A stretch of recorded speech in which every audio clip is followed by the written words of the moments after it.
Travolting presents Bobbin' for Robin.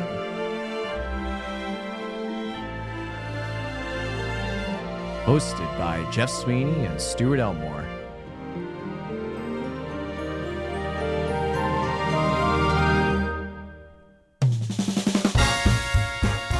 Covering Death to Smoochy. With special guest Morgan Garrity.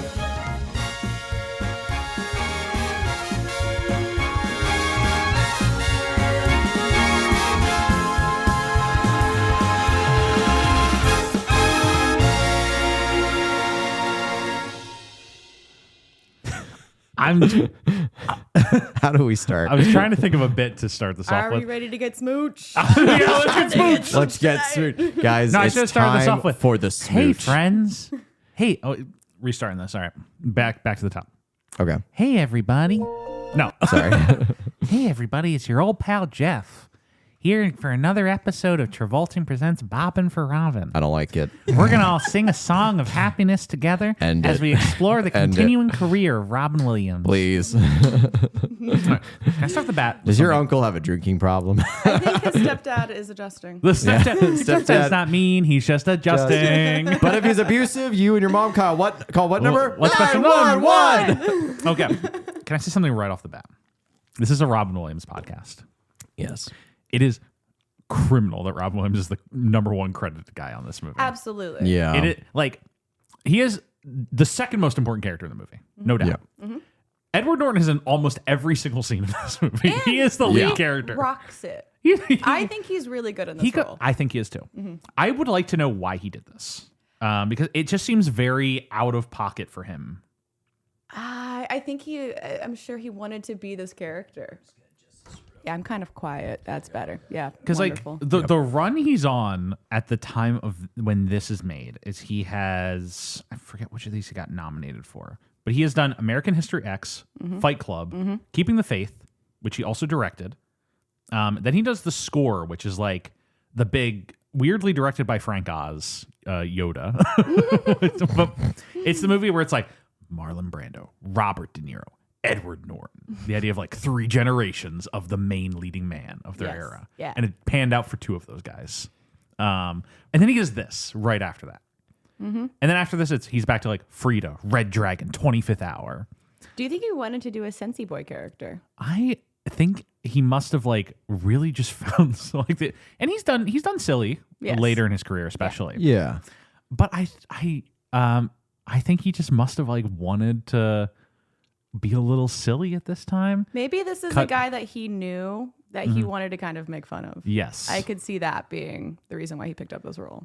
Because this movie, in spite of being a comedy and being very silly, it is misanthropic in the same way as the other movies he's doing in this era. Mm-hmm. Just in a very different way. Mm-hmm. Like this movie is like it's filled with scorn in its heart. And like, there's an evil soul at the heart of this. There really is, and it's Danny DeVito. It's Danny DeVito at the heart of the screenplay.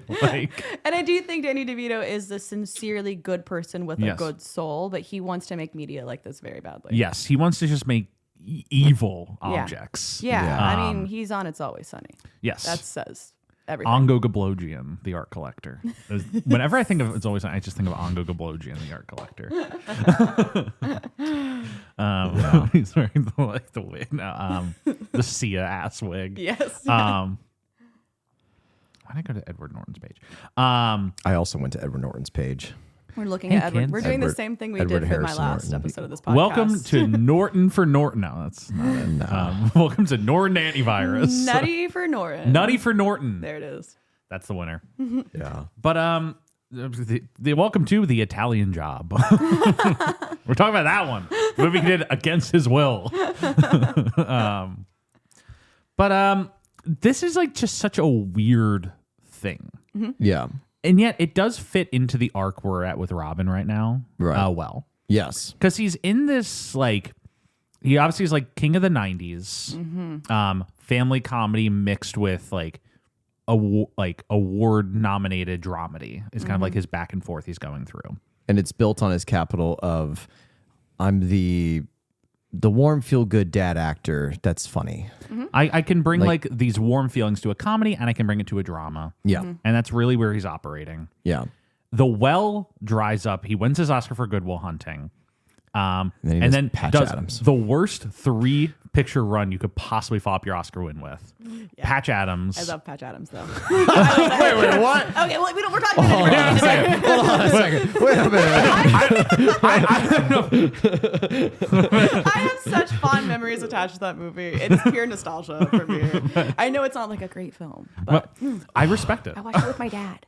I respect it. Like, the thing about Patch Adams is it's like genuinely insane. Yeah, exactly. He's like, he gets the woman killed, and he's like, maybe I shouldn't be a doctor anymore. There's like, my favorite scene in Patch Adams. I won't litigate Patch Adams again for too long, but where it's like Peter Coyote is like dying, and he's like laying in bed, and his family's there saying goodbye to him. They're like, Daddy, we love you. We care about you so much. He's like, I love you too, kids. And then like Robin Williams walks in, who is his clown doctor. And the family's like, all right, we're going to dip so you can die with the clown doctor. This is a better time for They it. walk out the room. And then he goes over and the speaker's like, you're killing me, Patch. And he sits with them and they do. It's so funny. He does bits for like 2 minutes and the guy And then he dies. dies. That's what I want. He went like, just imagine sitting there with my parents and I'm like, yeah, this is the last time I'm going to see. I'm stepping out. The funny guy's coming in. Yeah. I don't want to die with you all. I want to die with the clown doctor known for 24 hours. Yes, exactly. The perfect 'Cause 90 seconds to end Yep. your life. He made me laugh a couple of times. But it's that's the fun. But back to the Robin is like, he wins his Oscar and then he does Patch Adams, Bicentennial Man, and Yep. Jacob the Liar. Yeah. Never seen that. Okay, so Jacob the Liar, the pitch is, what if the Holocaust? What if? What if the Holocaust? Robin Williams is a man in a ghetto. A Polish Jew. A Polish Jew in a ghetto. And he starts telling lies that the Allies are coming to rescue everyone to raise spirits in the ghetto. Oh. It's tough. Oh, brother, this guy stinks! It's like Interesting. it's like the second Robin gets his Oscar and he kind of has that like that blank check power to just I can like get green lights on the projects, and he wants to really lean into his like heartwarming aspect. Yeah. I just don't think he's necessarily the most discerning. Yeah. Like there's a reason he is the actor in these movies and not like the filmmaker. Definitely. Yeah. And so when he gets that power, he makes 3 very misguided attempts. And then Bicentennial Man. And then like Yep. and then like Yeah. Well, and then like that kind of kills that reputation for him. Like it's like Yeah. people are like Robin Williams, stinky. We don't want to like Yucky. yucky. We don't want to associate with like the feel good Robin anymore. Because Yeah. Bicentennial Man and Patch Adams both made money, but Jacob the Liar did not. But it's also very clear. It's like the capital he'd earned has now all washed away. definitely. So what does he do next? He gotta says, pivot. okay, I got to pivot.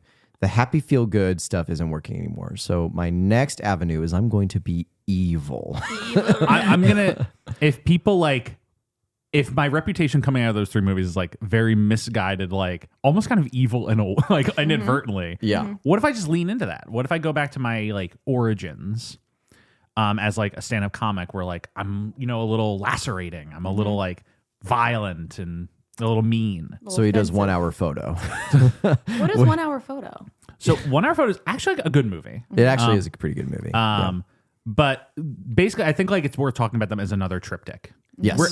We're gonna ignore AI in the conversation. Yeah, Because he's like he's in it for one scene, and it's like just a Spielberg like. Yeah. Low It's like the I best. haven't seen it, but I've been thinking about it more It's like than ever before. The best lately. movie Yeah. ever. It's like basically the best movie ever made. Wait, who was on that up? Did I see Mark Mark Tilly. Tilly? It is- Yes, he it is letterboxed a at the same 4-hour time as you. episode. 4-hour episode. It was a 4-hour That makes episode. sense. Yeah. That tracks. But then Mark Tilly, so shout out Mark Tilly. shout out Mark Tilly. But we went to we watched the movie. We recorded the episode of the movie. And then Mark texts me. He's at the AMC and he's like, Jeff, they're showing AI next weekend. What? Did you go And again? we went again. We went to the AMC. We saw AI. Yeah. You were at a wedding. Yeah, I was at a wedding. But we went to You go see should have AI. not gone to the again. wedding. I should have. We did a have double to skip the feature. wedding. We did a should double have skipped feature the of the wedding. Glenn Powell Running Man and AI artificial intelligence. Did you like Glenn Powell Running Man? I had a lot of problems with it. Uh-oh. It's I like will probably. it's like Cool. it is not like a disaster by any means. It's just like this should be better. You're watching the movie and you're like, this should be better. Yeah, all of the pieces are there. Yeah, Edgar Wright's style is nowhere to be found in it, which is weird. Oh, that's so strange. Glenn Powell is miscast. He's good in it, but he's miscast. Like he's not like angry guy. That's not his star persona. It's not. No. Like, no, he's too charming. He's way too charming. Like Yeah, his whole he thing was is like out of he's his a course. bitter, aggrieved man in that, who's like been pushed down by society. And you look at him and you're like, you should be sitting on a beach. This is not your vibe. Exactly. Yeah. Okay, I see that. This is a different movie. Back on track. Yep. And as a big Stephen King head, it's like weirdly torpedoes the ending of that book. Wow. And I know Stephen King is known for being bad at endings. Yeah. Running Man is one of his better Cut ones. to it. The craziest Stephen King ending is The Stand, where like it's like I genuinely have no fucking idea how to end this book, and that's just literally God's hand comes down and detonates a nuke and kills everyone. It's the craziest It's ending. effective. That's crazy. It's very effective. It works great. A wonderful book. And then there's 200 pages left. And you're like, whoa. And you're like, wow, what could possibly be in these 200 pages? It's like the best book ever written. But anyway. yeah, 1 Hour Photo, good we're movie. talking He's about the trilogy of 1 Hour Photo, Death to Smoochy, Smoochy, Insomnia. Yeah. Okay, yeah. which like the three, I'm going to go into like a dark avenue. Yeah. Because And- 1 Hour Photo, he plays like a creepy 1 hour photo technician who's been stalking a family, basically. That sounds fascinating. It's like genuinely a good genuinely movie. good Who movie. directed it? I forget his name. How is this completely bypassed my radar? I bypassed a lot of people's radar because it kind of gets coined as the creepy Robin movie. It's just kind of Cool. seemed like well, that's I'm the thing. so It's into like it. it sounds like something you'd be like really into. Mark Romanek directed Yeah. 1 Hour Photo. He's like a big music video guy. Yeah. Cool. But like it's because like in the echelon of all Robin's like family movies, Oscar bait movies, feel good movies, there's like 1 Hour Photo, which is like, oh, that's the one movie Robin was like weird and creepy. And like people are like, oh, okay, well, I guess I'll watch it later. And then he's It's weird and like, creepy in Insomnia too. Weird and creepy and But I Insomnia. find Which it- I definitely saw, but I have no memory of. Insomnia. I was like young. I have talked about it every fucking episode of the show that we bring up Insomnia. Do it, Jeff. Do it. Do it. And I will talk about it next week when we cover Insomnia. But Morgan. Do the roar. Oh my god. So He does a great like. Insomnia, like it's can't Al, sleep. It's Al Pacino as a cop, and he's We definitely talked about this on my we last talked about this on your last episode. He goes to Alaska to find to solve a crime, and he's in the town where the sun doesn't set. And the movie wants it to be about like he's trying to track down Rhino, but the real juice of the movie is just all the scenes of Al Pacino laying in a bed, like throwing a blanket over his face, being like, I can't fucking sleep. I'm just so tired.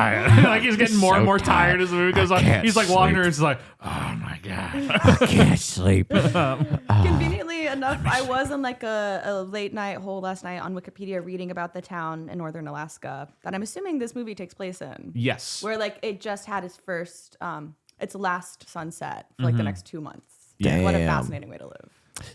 Like they call it like what, polar sun, polar night, or whatever, where it's like the sun does ever sets, or when the long sun night. never rises. Like Yeah. It just started for them and they won't see the Yeah. sun until January. And I saw another like town in Alaska where they just got their last shipment of the year. It's like this big boat leaving the town, and like they're like, "Yep, that was our last shipment. We will get shipments again in April." My partner used to spend summers in Alaska and he wants to do like a full year. And I'm like, where would you even go, man? Like, you would not be able to live with like your last shipment actually, of the year. yeah. kind of sounds awesome. I know, There's, like- I know. I would like to go to Alaska for a few weeks. I would like to see it, probably in July. Yeah, He did summers in Denali. He said it was beautiful. yeah. You guys seen the movie 30 Days of Night? No, Oh my god, because it's actually based off of like the whole like polar night thing, where this like little oil mining town in Alaska gets like polar night, so it's like they're not going to see the sun for like 30 days straight, and the vampires emerge. That's genius. that is Stuart. The way That's you sold that, genius. the way you just sold that was Okay, that's where they go. That makes so much sense. where they The all hang out. vampires come out, and it's like, and it's I the do think- structure of the movie is like night 1, night 5, night 10, and it's like just surviving I in do this think little town of fundamentally vampires. any movie can be improved when you say that, and then the vampires come out. Amazing. Yeah, Like, But Sinners. Yes. Yep. Yes. like I can just be like, so this movie's called Catch Me If You Can, and it's about Leonardo DiCaprio, and he's jet setting around the world, and Tom Hanks is chasing him, but all the while he's searching for his family, and then the vampires come And then out. the vampires come out. Like, I'm like, yes. Can I try it, but like invert it a little bit? So there's actually a movie with Ethan Hawke, Sam Neill, Willem Dafoe called Daybreakers.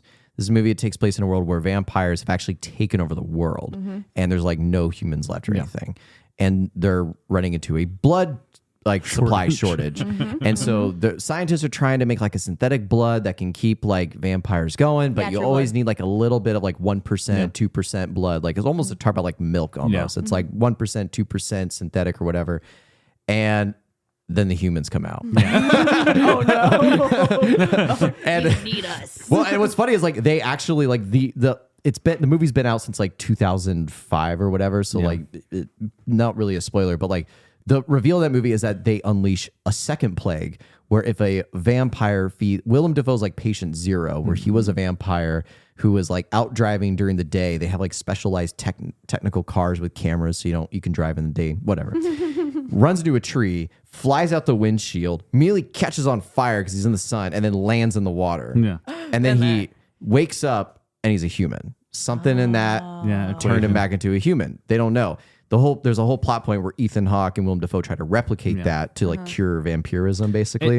It's similar to the concept of any movie can be improved by adding the 3 words of the apes to the end of it.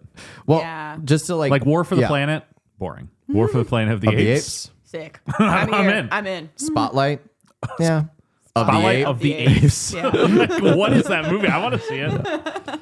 But the end of the movie ends up being that like when Willem Dafoe gets attacked by a vampire and it like drinks his blood, then the vampire turns into a human.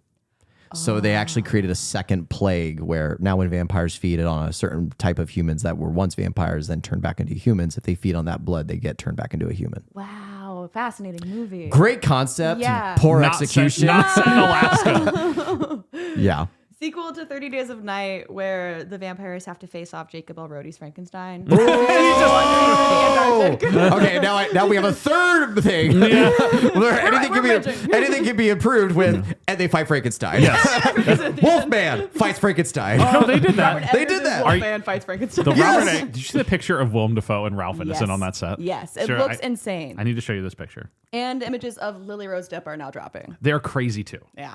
Robert Eggers is doing a werewolf movie next, and this is Ralph Ineson and Willem Dafoe in this movie. Oh my God. It's going to be disgusting. I I'm so think excited. Robert I'm Eggers so doing ready. a werewolf movie is simultaneously a very obvious thing for him to do. Yes. But also it's going to rock. Yes, It's gonna be the best. absolutely. Yeah. Yeah. Like, Opening down. I'm more excited for his pitch of doing a Christmas Carol movie with Willem Dafoe, which I think actually sounds like gonna it be would so be incredible. good. But Yeah. you know what? Christmas I will see. Carol. I will if he wants to make a werewolf. I will see his werewolf movie. It will be great. Yeah, and it's happening right now. It's in production as we speak. Yeah. But anyway, so Robin does like this whole triptych. There's gotta get back. Speaking of evil movies, there's a clown. He's doing essentially a triptych of, and I think it's interesting that he's doing this in the same styling he was doing his 90s run, where he was doing like a dramedy, a comma, a drama, like kind of the 3-prong, Yeah. Okay. and or like the inverted, except it's a drama, a comedy, Black comedy. a black comedy, Yeah. and another dark drama. Yeah. So I think like he's trying to invert his previous like star persona Yeah. in an interesting way. And unfortunately for him, it doesn't quite work out. And after this, he's kind of like, I don't want to say washed up, but that's kind of where he goes almost right Yeah. away. I did read the Roger Ebert review of this film after it came out. Yes. And he hated Oh, it. yeah. Roger basically wanted to go to Danny Via's house and shoot him. That was the energy. Yeah, Literally. and the shade he threw at Robin directly, I wouldn't even say it was shade. It was like direct. Like this Yeah. is your worst kind of character.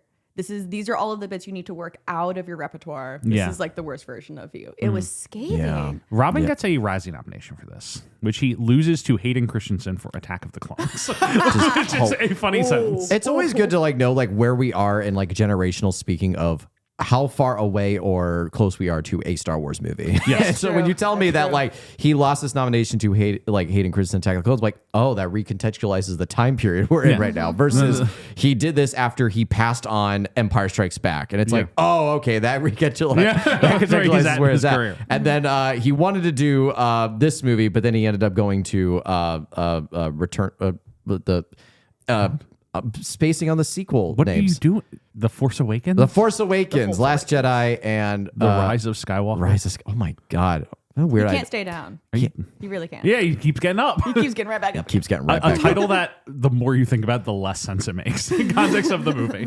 Yeah. Like, everyone's like, yeah, Rise of Skywalker. Can you watch me? What does that mean? Like, what is it? How does that fit? Rise of Skywalker is also like, because it's not even the point of like the final conclusion of the movie. Yeah, It should be called Rise of Palpatine. It's what it is. That is what it is. Like the last line of the movie, she's like, I'm Ray Skywalker. And I'm like, but that's not like a rise. It's just she No. picked the name. The It's like, audience. well, it's Ben just a Solo Booed. returns to being a Skywalker. It's like, yeah, but his name's Ben Solo. Yeah, the choice of Skywalker. Yeah, That could have been like- the name of Was anybody else Called, like, in the their screening, Skywalker- like audience booed during that moment? Because like my screening, everybody like That was a booed. deep- That is Deeply- the only time I ever saw it was when it was in theaters. It was I didn't even. I choose not deeply to think about deflated experience leaving the theater. I want to Yeah. have a bad experience in a movie theater again. Wouldn't that be good right now? Yeah, I Wouldn't saw that feel Predator good? Badlands, and a part of me is like, I want to be angry about this, but I'm having too much fun. Yeah, it's a good time. Yeah, I had so much fun. Like, Predator Badlands. I had a good time with that. That is what is the tweet that I Don't- saw? don't It's worry. a really good episode of The Mandalorian. Yeah. Yeah, that is what that movie is. I think that movie is a perfect appetizer for Avatar. That's how I've been thinking about it. It's like it's a movie about the Predator, and he's on this planet where all the plants are alive, and Yeah. they're trying to kill him. God, that planet's so cool. And it's so cool, and like all of the tech, the Weyland-Yutani stuff is very James Cameron-y in its look and design. There's a big mech suit. Yeah. yeah, and I'm just literally like- a nod to James Cameron. Yeah, and I'm like, this is just like such a good. This is like the mozzarella sticks before the James Cameron meal that's coming The next month. mozzarella sticks before the Italian dinner. Yes, and like Avatar is like the Before full like meal that's coming. the angel hair pasta, lobster tail, and Yeah. fillet that's coming. I is truly was just the like, treat? oh, this is a good appetizer to get me in this mindset, and then in a month, the banquet is coming. Fire and The ash. banquet is coming to the Yeah. Dolby Theater near me. Do you go to the one over here? I go to the River East one. Oh yeah, usually that's a good one. I do like River East it's a great theater. Where was I? We were talking about Robin's trip triad Yep. of evil Yes. And movies. we are in the dark comedy era. Yeah. Yes. And I think like this movie ultimately is not going to do much for him. It's kind of going to more foretell the end Yeah. for his dominant run. I was gonna say the only other time I mean he's Oh, I revisited remember I evil said he got roles. nominated for a Razzie. Yeah. Yeah. He revisits evil roles periodically after this, like but he does it's- World's Greatest Dad. Yeah, he does World's Greatest Dad. There's a few other bits, and then he'll also be a sex offender in the 2009 season of Law and Order SVU. Oh, you know it's starting to tank if you're on SVU. Love Yeah. SVU. This is no shade to SVU, Yeah. but this is just a career note. Yeah, Like if you're like, I'm taking the bit role. If I'm the Kyle Yeah. MacLachlan shooting the child. Yes. he Maybe does. I'm no longer The video of big. Kyle MacLachlan shooting the child is one of my favorite videos. Yes. Yeah. But you know once you're there, it's like, oh, Yeah, you're not like that's a tough place to be. Yeah, glory days. And even if you're like, well, I wanted to like, I'm gonna just do an episode of TV. It's kind of like the only exception is like when Quentin Tarantino directed an episode of Law and Order. He did? Yeah, he, like did? in between Kill Bill and Inglourious Basterds, he's just like, I want to direct an episode of like Law and Order. He, What like, episode And now was he's it? working on Fortnite. So like that's how you really know when the career is tanking. My I heard that God. there's like legitimate Kill Bill lore that we will not otherwise get if we don't play Fortnite. It's going to be like bringing back to the Rise of Skywalker. It's like the Palpatine bit. It's the in craziest thing Fortnite. that the opening like title card for the Rise of Skywalker. It's like the dead speak. A message has been intercepted from Palpatine. You're like, surely this movie will start with this message. You never hear the message in the movie. The only way you can hear the message if you're playing the Fortnite event, where like everybody, the Millennium Falcon took off, and they like, the age of the Sith has come. I can't believe we're living in this generation. I'm channeling my King Theoden under the horse, being like, my body is broken. That is where I am at what it is. with this fucking culture right now. Oh my God. If you buy like the special Star Wars vape, you can press a button and it'll play. Guys, I'm wrong. He didn't have I'm sorry. Hey kids, buy your Yoda vape. I think that probably is real. I know. Disney probably didn't endorse it, but it's like you draw it and like a lightsaber glows like, during the draw. Exactly. I'm sorry, Quentin Tarantino there are games did. on them now. Oh, I'm sure. Yeah. I'm sure. Quentin Tarantino Can did 2 text your mom on episodes these of right now.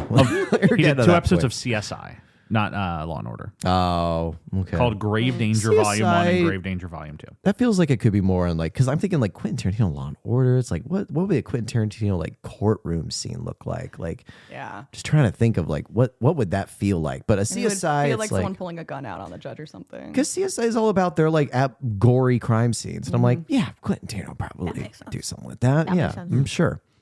Gosh, But yes, he did 2 episodes of CSI. Scorsese could do a Criminal Minds episode. Yeah. Oh, that would be lit. That'd be Isn't lit. that like the goal of the show Mindhunter was just like a Scorsese vibe behind a true crime show? Yeah. Yeah. My name was David Fincher. Or Fincher, feeling I mean, like- it's it's a Fincher, Fincher show. vibe. It is, I can but make like TV. that's yeah, but like they really Netflix fucked that. Can I Yeah. say fuck on this? Yes. You can, yeah, you Fuck can say whatever you fuck, want. fuck. Yeah. But I'm gonna say it every other sentence. Don't worry. Because David Fincher, Netflix didn't really fucking. Actually, no, they did. That's right. They Said yeah. you can make it you make a 3rd season for a lesser budget, and David Fincher was just like, well, I'll just go and make Mank. Yeah. Yeah. Mank. And he's like, I'll do The Killer. I'm like, Yeah. The Killer's great. And he's like, I'll do the Once Upon a Time in Hollywood sequel. And you're like, wait, what? He's doing that? Yeah, David Fincher's directing the Once Upon a Time in Hollywood sequel, written by Quentin Tarantino. I thought it was just once. for Netflix, which is very weird. Interesting. A deeply strange artifact that's going to come out. Yeah. Yeah. I don't like I like what Netflix is doing in the sense that they are funding a lot of directors that I like. Yeah. But I don't like the energy behind Frankenstein even where it's like this is a little bit too Netflixy in Yeah. some ways. Mm-hmm. But it's still like a great film, so I'm going to watch it. It's a good film, but you're like, I should be watching this at like an IMAX. Yeah. I shouldn't be watching this on my little screen. I should have 2 months to watch Yes. this at my IMAX instead of Yes. the 1 week that I'm trying to crank it out. yeah, just trying Yeah. desperately to get there. I was surprised at how quickly Frankenstein got on Netflix, and I don't. To your point, like I almost kind of felt like, well, now I feel like I'm doing the movie a disservice if I'm watching it on this. Like, Well, it was like, Right. remember Ryan Johnson does Knives Out. It's a massive Mm-hmm. hit, huge success. Netflix is like, we will give you money to make 2 more. Mm-hmm. And he's like, for Glass Onion, I want like a full theatrical rollout. I want this to be at AMC. I Back want to it to Edward be at Regal. Norton. And back to Edward Norton. And Glass Onion, huge success. Sold out screens all I across loved the that country. movie. It was fun. Genuinely massive success. And then it goes to Netflix the week after. And then the next one's coming out this week. You know what? And Ryan's like, they just said no to doing the same thing. I'm like, Yeah. it made so much money in theaters. It did. Why aren't you doing this Why again? don't they want the money? Yeah, because like it will be on the platform. People aren't going to start subscribing for Yeah. for Netflix or Yeah. like for this one movie. Probably Yeah. it doesn't have that much of a pull. Yeah. But like I don't know why you would remove the extra money It's you get ridiculous. from the theater run because it doesn't actually they're cost that much dumb. to distribute. when it's also gonna like dumb. it's also. I mean, this is an old conversation, but it's also like really hurting the theater company business of it all because they don't make their money the first week the movie's out. They make their money when it's out for 2 weeks Yeah. or 3 weeks or 4 weeks. Exactly. So Speaking like- of hurting the theater business, that's a Smoochy only making $8 million on a That's $50 million budget. insane. Really hurt. It That really hurt the seeing theater that budget. number, I was Yeah. like, that doesn't seem right because it was fun. Also, like I feel like, especially this movie coming out when it comes out, because this comes out in 2002. In March of 2002, 9/11 was 6 months ago, and America's in like we gotta feel better. I don't think people are really in the mindset didn't of think let's go see a mean-spirited movie about like Barney in New essentially. York, too. Let's go see Yeah. a movie about Barney being evil. yeah. yeah, But he's not evil. He's not. Barney's evil. not evil. Let's see a Did movie. people like misconstrue the posters or the trailer where they thought that this was like an evil Barney because like he's too good. He's- That's kind he's of too the good. crux of the whole film is that this is too good of a guy. I think people might have misconstrued that like he's an evil Barney, and not been interested in that. And I just think overall people weren't really in the mindset for like a mean-spirited comedy like this at this moment. Yeah. I mean, comedy is about to shift massively. We're about to, like, Anchorman comes out the next year. Like the Judd Apatow thing is about to fully shift into gear. Yeah. Which is crazy. I watched this movie on Tubi, and Same. Did you watch this movie on That is the people's Tubi? service. I love Tubi. Sometimes I wake up and I'm like, I'm home all day doing random shit, so I let the Tubi talk, and I just like let her autoplay whatever she wants. And after this movie, Dinner for Schmucks came on, and I was like, okay, I guess I'm watching Dinner for Schmucks now. Yeah. Same energy that we're. My favorite thing is into. like you go to the Tubi tab and like there's the drama category, and it will be like a like movie made for $100,000 by a local Chicago filmmaker named Christopher Nolan, but spelled Nolen. My God, giving Christopher Nolan a shout out on our podcast. And that's next to his movie will be Oppenheimer. Oppenheimer will be after it because there is no discrimination on Tubi. Exactly. Truly the people's service. We love Tubi. The people's platform. Yeah. But this movie, like, it's directed by Danny DeVito. Yes. Which is a very important note. Yes. It's written by Adam Resnick, who wrote this movie, and maybe not right, but he directed this film called Cabin Boy that I've been wanting to see so badly. And I have not found it on anything. It might be on Tubi. I haven't checked, You but can rent it on Prime for $4. it's supposed to be so bad. We have encountered him before on this show. We have. So he was a writer for David Letterman and kind of pivoted that. He wrote for SNL. He was one of the main writers on the Larry Sanders Show. Tracks. And then he writes 2 major movies. Lucky Numbers, which was a John Travolta. Oh my gosh. Lucky Numbers? What is Remember Lucky that? Numbers? Lucky Numbers movie. is Yeah. He doesn't make Really good movies. bad. Okay. Lucky Numbers. Really Lucky bad Numbers. movie. Kind of a good time. No, it's not a good time. Lucky Numbers is Lucky Numbers has the note of being one of the I think the F cinema scores. Oh, I love the F cinema scores. Yeah. But like Mother. inexplicably. It's a movie about like John Travolta and Lisa Kudrow as like a local news service in small town Pennsylvania. Okay. And they more or less like rig the lottery. The lottery. Yeah. Oh, that sounds fun. So that they win and can pay off the. And it's basically just a movie about John Travolta. Like he goes from winning the lottery to ending up more in debt at the end because he's like now has to pay off the guy who knows about the rigging, and he has to pay off the boss, and he bought a boat, and This seems to be the trend in his work, where it's like the guy who thought he was doing something and it ended up being way worse for him. Like Adam Resnick's screenplays from the 2 examples we've covered on the show, and seemingly his like only 2 examples, are like comedies about people who just get in over their head and just become more and more manic and crazy as the timeline goes. He wrote this movie, and apparently he wrote the lead role for Edward Norton. He had him in mind when he was writing this. Besties. And Besties. and before he even goes to like Danny DeVito or to the studio, he approaches Edward Norton with the script and is like, "This I wrote for you." And for whatever reason, Norton loves it.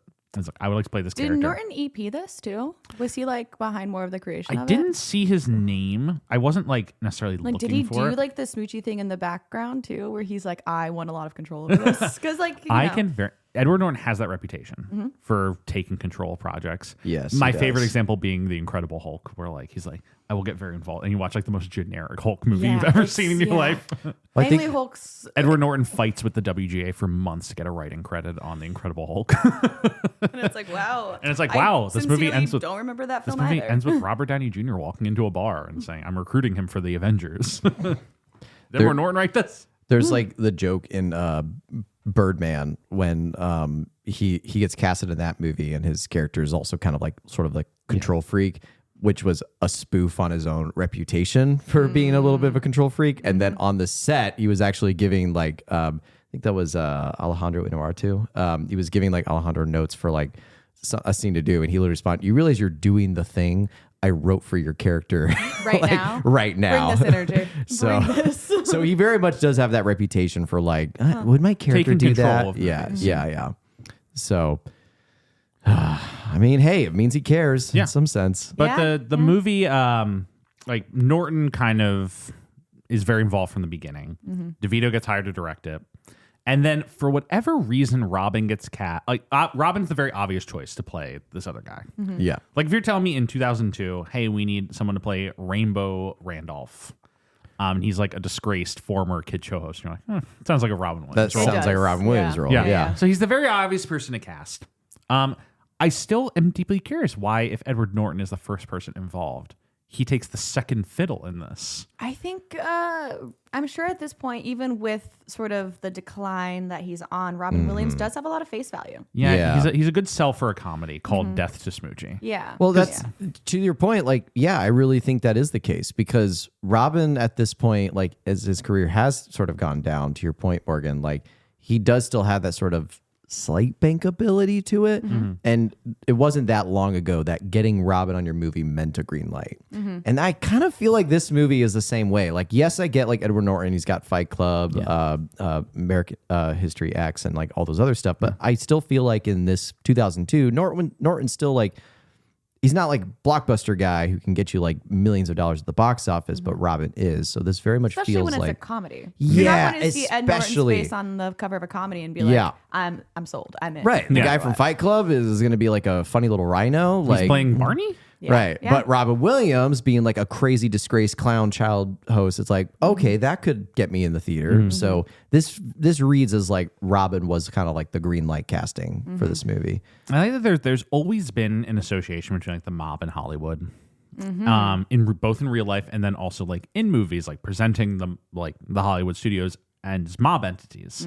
It's always been a thing.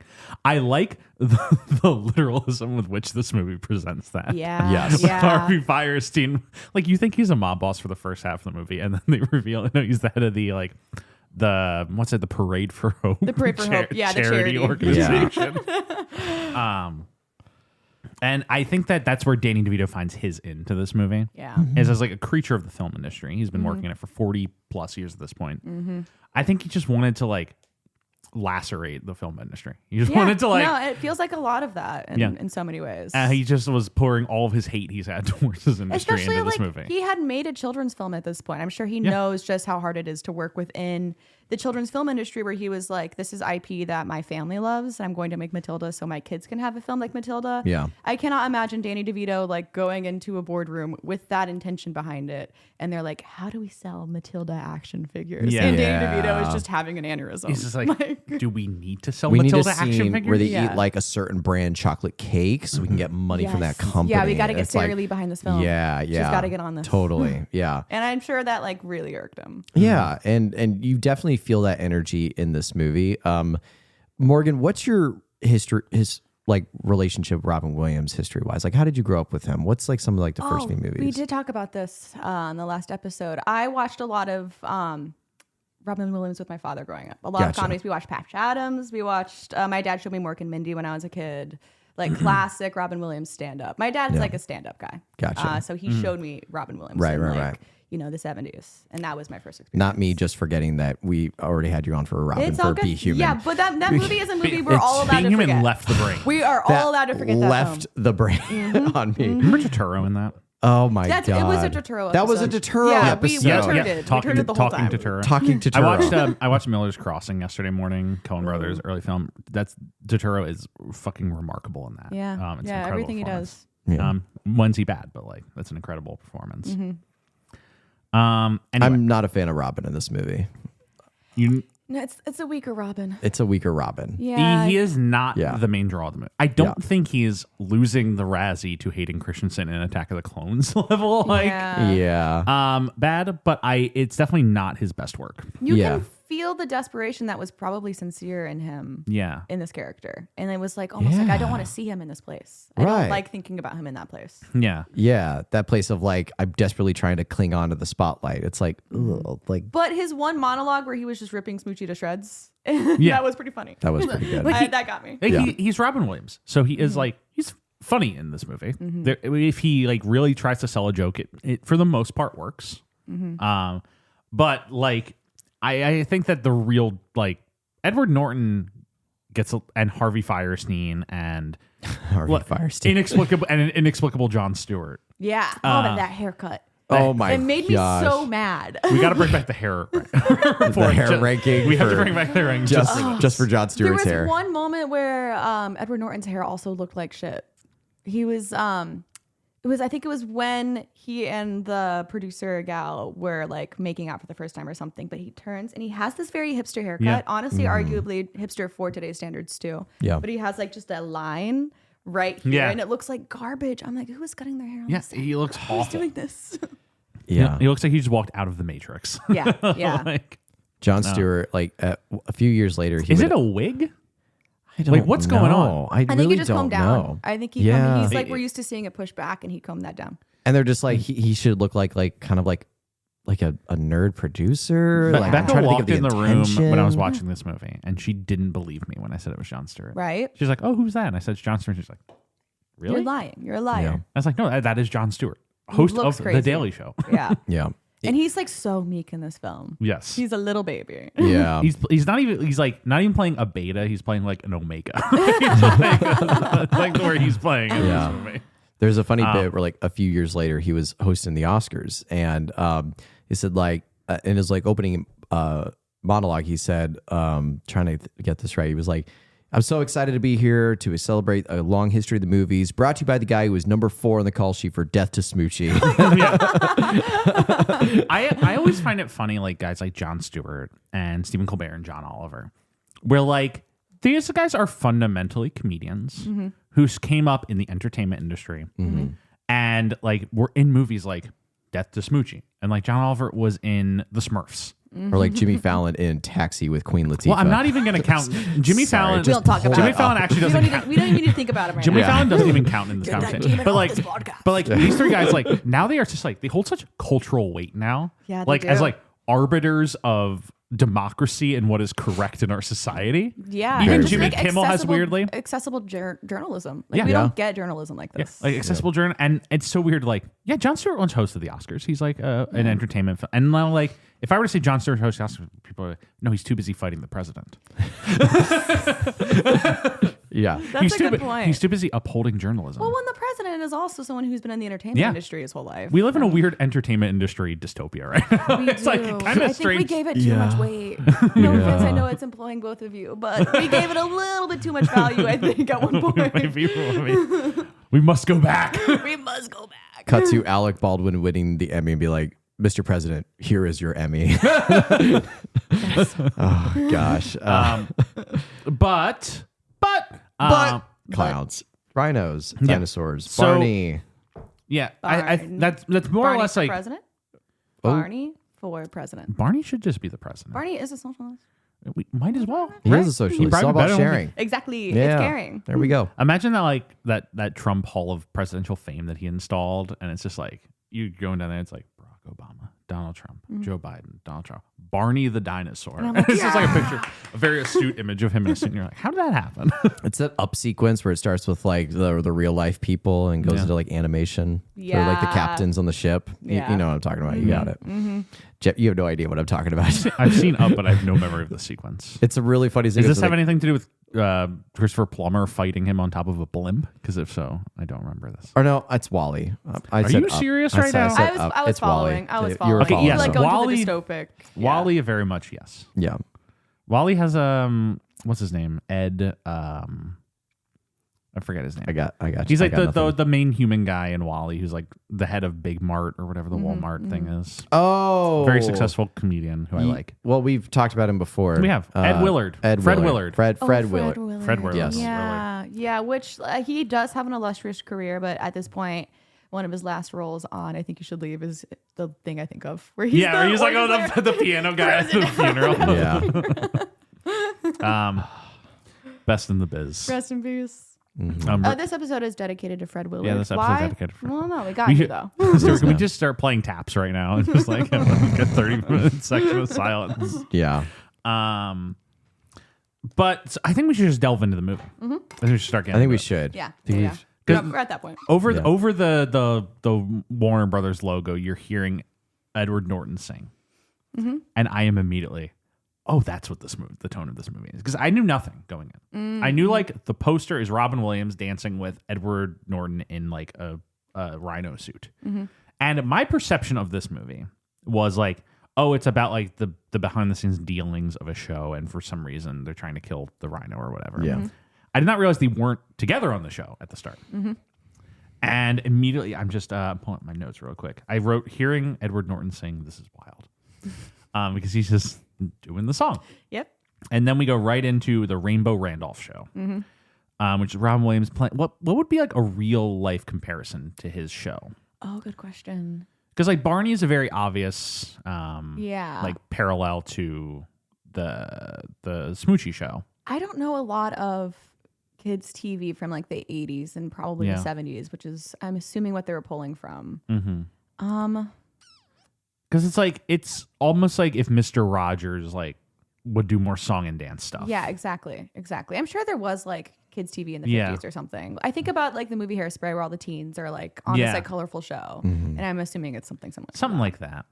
But Rainbow Randolph is the most popular kids show in the time slot. And it's Robin Williams. He's kind of clownish in nature, and he just sings. Is it Bozo the Clown? Is it Bozo the Clown? It might be Bozo the Clown. Yeah, it might just be like a Bozo the Clown riff. Did you ever see Bozo? No, I never saw Bozo. Bozo. Uncultured. No, it's fine. He's kind of creepy in retrospect, but he was like a huge children's clown on TV. Yeah. Okay. They shot it in Chicago, I think. They did. Yeah. Oh. They have a whole. They had an exhibit about it at the Museum of Communications Broadcasting in makes sense. Chicago. Am I completely wrong in thinking this, but did they not shoot it at the same studio that they shot Spagnoli? They did. Okay, yeah. Yeah. So imagine the two wolves in that where it's Bozo the Clown and Spagnoli. Inside of you, there are two clowns. That is actually what's inside of me.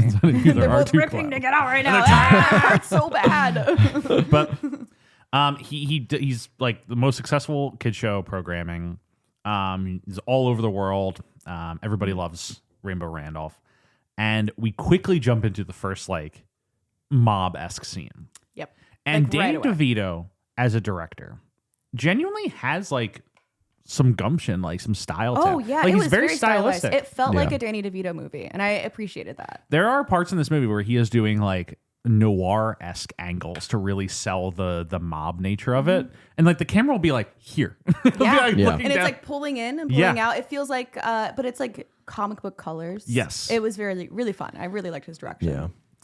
He's very like confident and assured in it. He's not afraid to just get weird with how he's doing these sequences. But like Robin's in this noir lit bar. He's sitting in the back. He's only underlit, and this family comes in. They're like, "Will you put our son on the show?" So And they slide him a briefcase and opens it up, and there's like $1 million in there or whatever. And they're like, "Can he get prime spot?" He's like, "You should know better than to tell me how to fucking run the show. But I'll let you know if there's an opening." And he slams the briefcase down. And he walks out with it. Yep. Cut to the parents pull out guns. FBI freeze! Rainbow Randolph has been busted in an extortion scandal. so funny. It's- My brother was on the Bozo show when he was a kid. My oldest brother, one of the last seasons of Whoa. it, and he never got a prime spot. And now I'm thinking that fucked up. maybe my parents Didn't gimped out bribe. on Just his didn't opportunity. bribe enough. Yeah. Yeah. Okay, mom and dad. We could have had a different life if we'd milked my oldest brother. Looking for all he was worth. Fuck you. Yeah. The royalty checks alone. I love the idea that in this world the FBI is like actually spending time investigating if this parents are children's paying show. on this Rainbow show. Randolph. And like they're not even investigating Public this Enemy children's show number like one. actually doing anything like insanely criminal. It's just like, are they booking kids due to bribes? I Yes, think yeah. that- It's so funny. It's so funny. Rainbow Randolph gets arrested. He is now pariah in the industry. It's all over the press. We're about 3 so minutes into the fast. movie. I like that anytime something happens in this movie, it is the most important news in the entire world. Yeah. And it Yes. is on the cover. Yeah. You're like Every USA single Today, newspaper. New York Times, Time Magazine. It's like- It's They're- also funny knowing how a lot of the other kids hosts ended up not being on the air later in the film. And this like bribery scandal was that big. And it's Yeah. like, wait a second, that one guy did heroin. yeah. Oh, God. This was the Black scandal. tar heroin.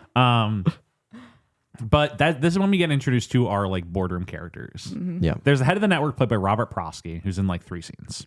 Yeah. He's kind of irrelevant. But then there's Catherine Keener and Jon Stewart. When she bad. And Jon Stewart's hair, the third character. Yeah, definitely. Catherine Keener, great in this movie. When she Locked bad. in. She is like the strongest in Yes. the film. She like is trying to lend gravitas at times when this movie Desperately like almost when he's like set her down. But Now like, sink into the floor. so I struggled to kind of like figure out what their specific roles are within the show, because it seems like she's the producer of the show, It does, Yeah. yeah. and Jon Stewart's more of like the corporate producer, maybe. Yeah.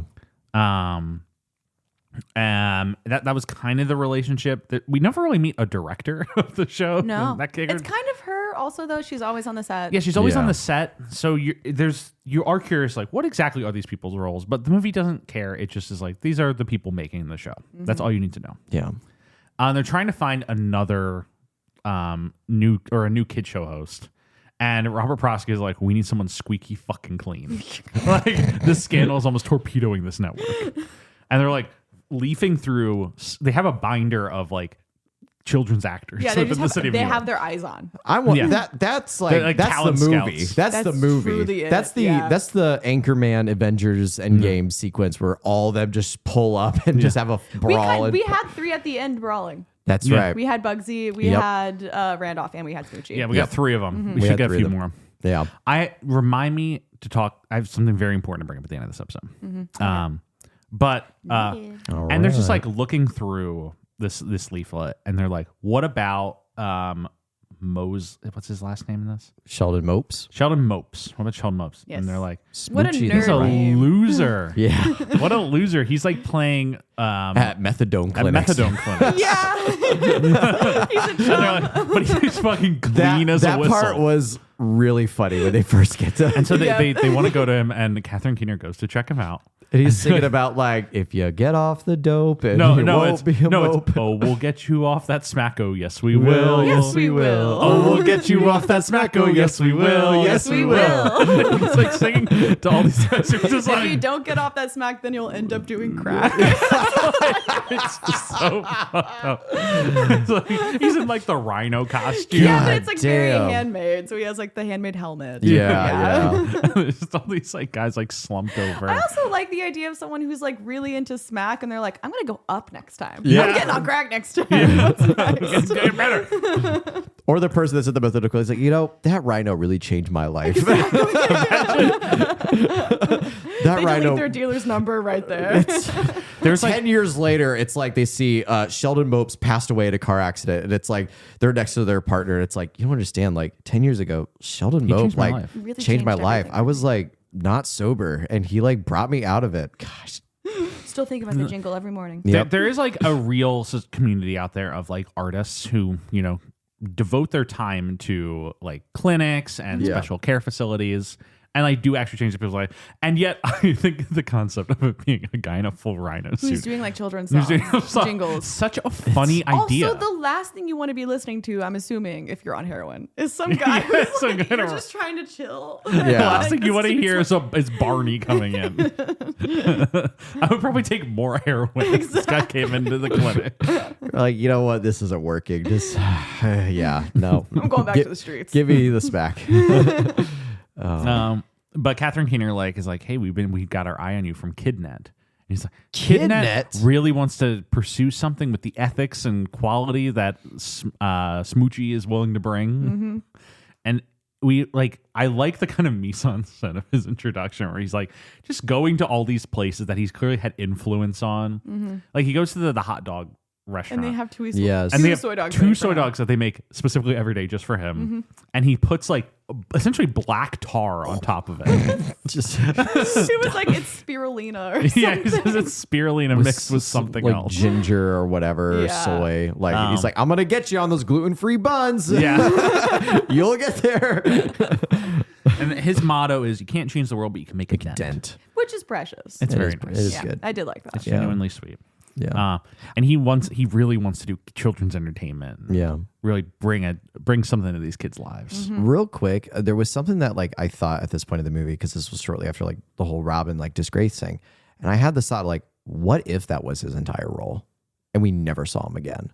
Like I know like there's like trailers and stuff that show like Robin is a bigger part of the role, but Yeah. again, I'm coming in completely blind, and so when I watched this movie and like Robin gets like completely like canceled off the show, I thought like, oh my god, like. Then that would be a good use of Robin. If they Yeah. brought him in just for that one bit, you're like, oh my God, it's Robin Williams. And he's like caught in a bribery scheme or whatever. And And he's he's gone. fired and he's canceled. And he's just gone the rest of the movie. Would be crazy. Would be crazy. I don't think it would be better, but it would be interesting. Yeah. It would give Danny DeVito a lot more screen time. Yes. ultimately. I think so. And I think that's what this movie Hey, really it's needed. me, Danny DeVito. More Danny DeVito, more Harvey Firestein. Yeah, he was so funny in this. That was like the water in the desert for me in this movie. Yeah. I'm a little lukewarm in this movie in case I haven't made that clear. I would say, I had fun though. I would say I'm like, it's not like I loved this movie. I was entertained by it. It's like a 6 out of 10 probably. Yeah, I'd say I I got enough entertainment. I understand out of why more people love it now than when it came out. Yes. I think as like we sit through a lot of like shitty films have come out since Yes. 2002. it. Yes. Yeah. So like there you can look back at this and be like, that's not the worst. Yeah. Yeah. No, this is like genuinely made with care and affection, and maybe it misses the mark, but there's some funny bits in it. It makes more sense that this movie became a cult classic than Shakes the Clown. Yeah. I see this movie being like, I can understand why this has like a cult following to this movie. Shakes the Clown being called like a once like flop, now cult classic. I'm like, who is watching Shakes the Clown Yeah. still and really loves it? I'm sure it has Us. its audience. Us. Us. This is For the this show. audience. Bobcat Goldthwait got a check for like $1.01, and it's like, You ever what? think about all the residual checks that we are sending, that we are ensuring get to the writers and directors of these movies? That's a good thought. Like, I like that. it's maybe like 50 cents. Robert De Niro just checking his mail with all like the royalty checks from like, oh, here's another 1,000 for Goodfellas. Here's another this. Here's Like, I another think that. Brandon Fraser was like, 2 oh, it's cents for what's like the movie he did with John Travolta? Killing Season. Killing Season. What? Well, I think Brandon Fraser's like, I oh, like the idea of these mega celebs checking their own mail. I think this is a nice thought. Brandon Fraser in like 2000, like from 2003 to 2004, being like, oh yeah, I had a weird amount of residuals this year. Real uptick. He actually would feel that one though. Yeah, he would. Robert De Niro brought his letterbox back from the dead yesterday. I don't know if y'all saw Whoa. this. Just to review Wicked for Good. And it said, fell asleep during this one, gonna have to revisit. That's all it was. Oh, I just need to sleep. He's a tired man. Let me sleep. Let him sleep. But so they hire Smoochy. He says yes. They hire Stokes. What's his? I keep fucking Sheldon Mope. Mopes. Sheldon Mopes. Nerd ass name. And so he gets hired for the show. And this is, I think, when we cut back to Robin for the first time. Yes. Is like he essentially sees the headline. Robin doing a very Renfield-esque performance for this He's section. in the gutter pretty quickly. He's not even, he's like, when we say in the gutter, we don't mean metaphor. Like he's a literal gutter. Oh, yeah, he's like living on the streets. He is living on the streets, seemingly living in like a gothic bell tower. It's like where they find him a few times. It's He's like in his Quasimodo era. like when I say he's like in a Renfield type situation, I don't mean like he's like supplicant to a vampire. I mean he's screaming and writhing Literally. around for the master in various gothic locations around the city of New York. Danny DeVito can do gothic art. Yes, He can. He's right Except here. it's Robin Williams as Rainbow Randolph. Gosh.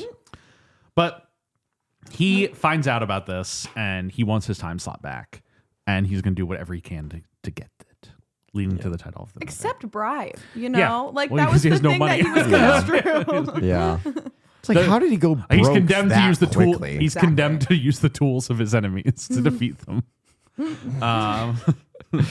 Oh, man. But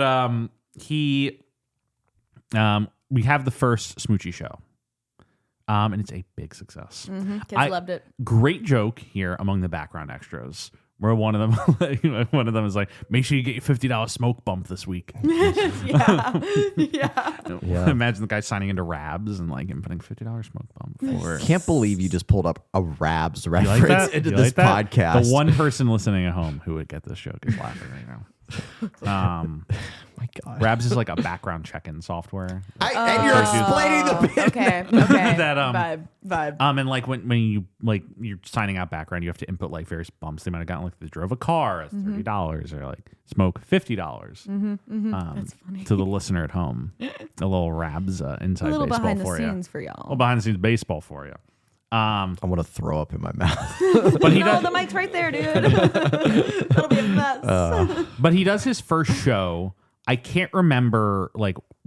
It's just like he kind of sings a song and he dances and he's in a rhino suit. With the moment, like this is where like the movie kind of takes like a downward turn because like once he gets the show, it's like the next like 20 minutes, I don't really have much memory of because it's just him going on the show, having a good time. Robin's angry and mad, and The producers are like, "What? You don't want to sell things? yeah. This is awful." They're trying to turn him into like a product, Yeah. and he's resisting against that. And it's just kind of a little like wheel turning. He meets Danny DeVito, who's like, "Hey kid, I can help you out." Yeah. He gets in the end to advocate for himself Yes. in his own office. Yeah.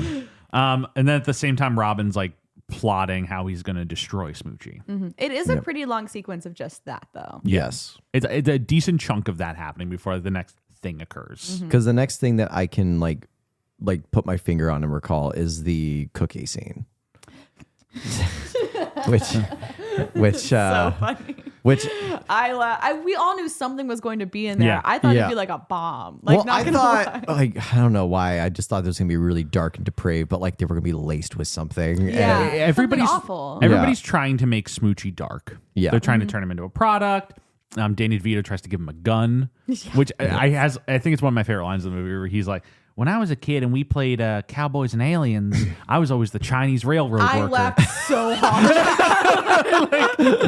You expect that he's gonna say, like, I was always just like the pacifist, or like you expect when he starts with like Cowboys and Indians, you expect him to say, "I was one of the Indians." Yeah. That's what you expect. Yeah, yeah. You don't expect I to was pull an up, innocent I was bystander." the Chinese railroad worker. I laughed so hard about that line that my partner came out of the room like, "What was going on?" Fighting for immigration rights and fair payment. Yeah, right. Exactly. That's what I was doing Yeah. when we played Cowboys and Indians. I was really asserting our labor rights. Yeah. As a group of people. Gosh, it's crazy that that's like an actual thread in Red Dead Redemption 2. Sorry, just Red Dead Redemption 2 corner here. I feel like once a day it has to be brought up. It does. It's just so cultural. Have you played Red Dead Redemption 2? I haven't played all of it, but I know a lot about it. I know that every time my friends and I do Yes. together and we start to like go down a weird hole, my friend Bridget goes, "You're all right, girl. You're all right, girl." I'm the horse." Can I do 80% of the dialogue from Red Dead Redemption 2 right now? I have a plan. We will go to Tahiti. That's most of the lines in that game. My favorite's like if like anybody who's played Baldur's Gate 3, it's like these boots have seen like it's like the NPC quoted lines from Baldur's Gate that just like, oh man, another day, another plan. Just say Another like day, another adventure. yeah, just saying another like NPC basic line of dialogue. The thing Skyrim has done for the rest of the world following it. Yes. Unreal. Yeah, yeah. It all started with I took an arrow to the knee. He took an arrow to the knee. Yeah. Patrolling the Mojave will make you wish for a nuclear winter. A little Fallout New Vegas. That's Fallout New Vegas. Yeah, Okay. okay, vibe. Every single guard in Skyrim took an arrow to the knee. Yeah. Anyway, should we get to the cookie scene? I mean, basically, we should we talk about the pretty much said like what happened, like that they're trying to like change the show. The and- notes And I he have for refuses. the next few beats are cookie scene, Irish mob, Nazis. the Irish mob. Zip, zap, zap. Yeah. Zip, zap, We're gonna get through zap. this very quickly. Because Robin is up in the rafters. Yes. He's done something with the cookies. We don't know what. And then it comes watching through the mirror. He's watching through the mirror like a sniper. And behind Which we get later. yeah, which we do get later. We get a sniper scene. And then he's like literally like a little kid just conniving, like, yes. All he needed was to twirl a mustache and he'd be right there. But Which could have made the whole film, actually. it would. And then Smoochy, Sheldon Mopes, he's like, you guys know what time it is. Cookie time. And then they play the 2001 Space Odyssey theme. Yes. Wah, wah, wah, as like the bag gets brought down. He's like digging around for cookies and he pulls one out and it's shaped like a penis. Penis and balls. And it's dick and balls. And there's a very long silence. Sheldon very clearly is like, what do I do here?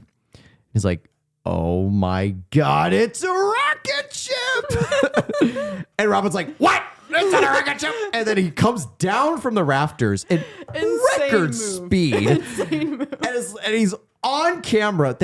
Very clear they don't shoot these episodes live because they're just like cut the cameras. Like they're not that like worried about it. But if it were live though, it'd be even like funnier. But he comes onto the set and he's like, "No, you idiot! It's a dick!" And then he goes on a tirade of different variations of dick and balls. Saying the word dick and balls. Yeah, just saying the same thing, but in his like Robin, like, spiel kind of a way. That is funny. Security escorts him off of the set. They kick him out.